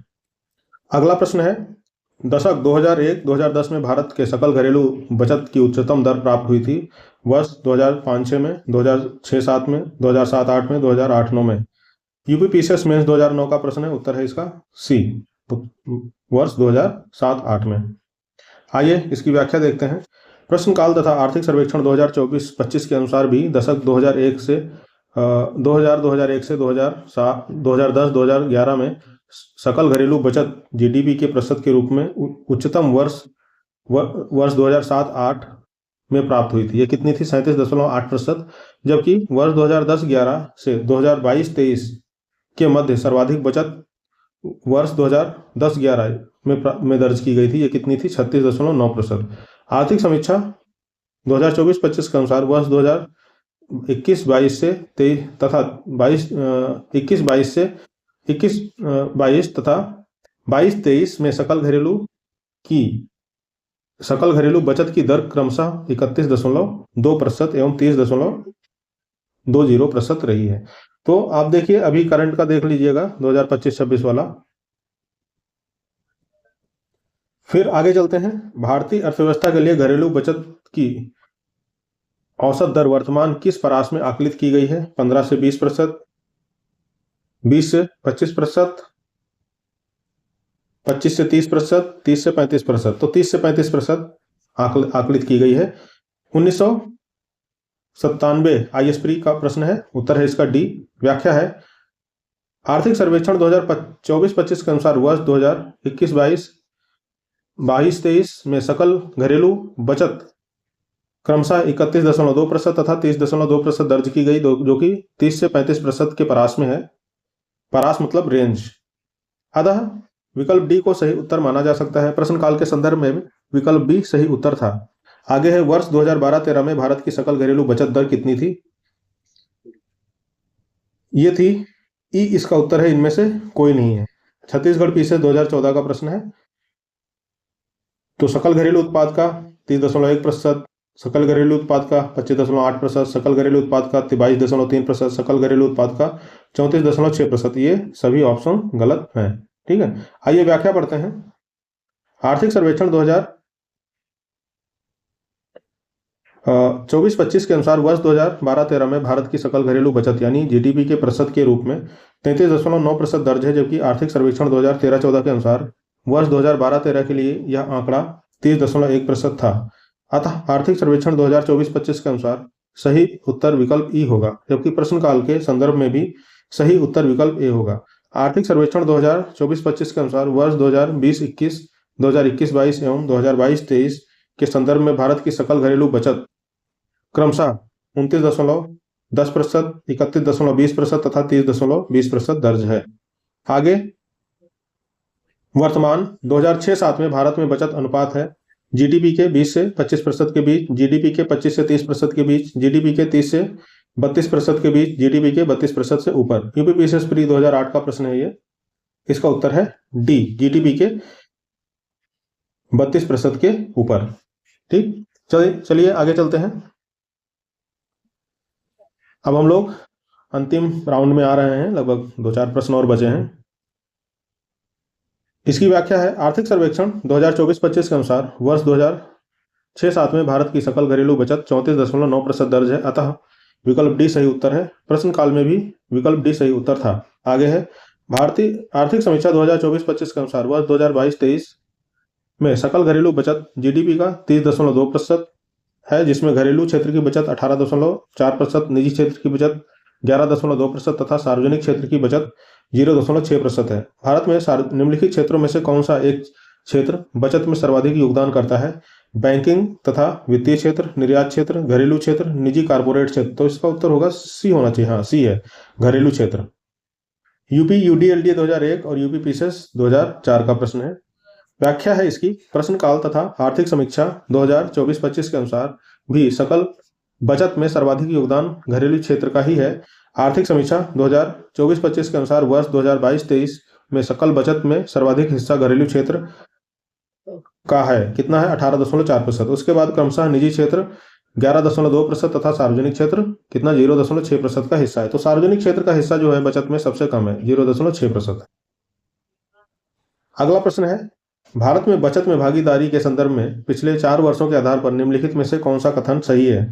घरेलू क्षेत्र के वित्तीय एस्टेट्स की भागीदारी बढ़ी है, सार्वजनिक क्षेत्र की बचत में भागीदारी बढ़ी है, कारपोरेट क्षेत्र की बचत में भागीदारी बढ़ी है, घरेलू क्षेत्र की वित्तीय एस्टेट्स के रूप में बचत में भागीदारी घटी है। तो इसका उत्तर है सी। यूपी पीसीएस 2004 का प्रश्न है, इसका उत्तर है सी, यानी कारपोरेट क्षेत्र की बचत में भागीदारी बढ़ी है। आइए व्याख्या देखते हैं। व्याख्या है, प्रश्नकाल में जीडीपी प्रतिशत के रूप में पिछले 4 वर्षों में निजी निगम क्षेत्र की भागीदारी प्रतिशत में बढ़ी थी। आर्थिक सर्वेक्षण 2024-25 के अनुसार जीडीपी प्रतिशत के रूप में विगत 4 वर्षों में कब से कब तक? 1919-20 से लेकर 2022-23 में जहां बचत क्षेत्र में निजी निगम क्षेत्र की भागीदारी घटी है, वहीं घरेलू क्षेत्र की भागीदारी की प्रवृत्ति घटने बढ़ने की रही है, जबकि सार्वजनिक क्षेत्र के योगदान की प्रवृत्ति लगभग घटने की ही रही है। ठीक, तो ये चीजें आप देख लेना। अगला है प्रश्न, यहां पर आप देखिए आगे व्याख्या और उसी की प्रश्न की 2 लाइन की व्याख्या और है। हालांकि सितंबर 2024 में आरबीआई द्वारा जारी आंकड़ों के अनुसार मूल्य करोड़ रुपए के रूप में घरेलू क्षेत्र की भागीदारी विगत 5 वर्षों में बढ़ी है। ठीक है, 5 वर्ष मतलब 2018-19 से 2022-23 के मध्य। आगे है, निम्नलिखित में से किस एक का भारत में घरेलू बचतों में सर्वाधिक हिस्सा है? जमा धन राशियों का, करेंसी का, भौतिक परिसंपत्तियों का, शेयर्स और डिबेंचर्स का। यूपी पीसीएस में 2009 का प्रश्न है, उत्तर है इसका सी, भौतिक परिसंपत्तियों का। यहां पर व्याख्या है इसकी, दिए गए विकल्पों में प्रश्नकाल तथा सितंबर 2024 में भारतीय रिजर्व बैंक द्वारा जारी आंकड़ों के अनुसार भी विकल्प सी सही उत्तर है। आरबीआई द्वारा जारी handbook of statistics on Indian economy 2023-2024 के अनुसार वर्तमान कीमतों पर वर्ष 2022-23 में घरेलू बचतों में हिस्सेदारी का क्रम निम्न है: भौतिक परिसंपत्तियों में बचत, सकल वित्तीय बचत, कम वित्तीय देनदारियां, स्वर्ण एवं रजत के आभूषणों के रूप में बचत।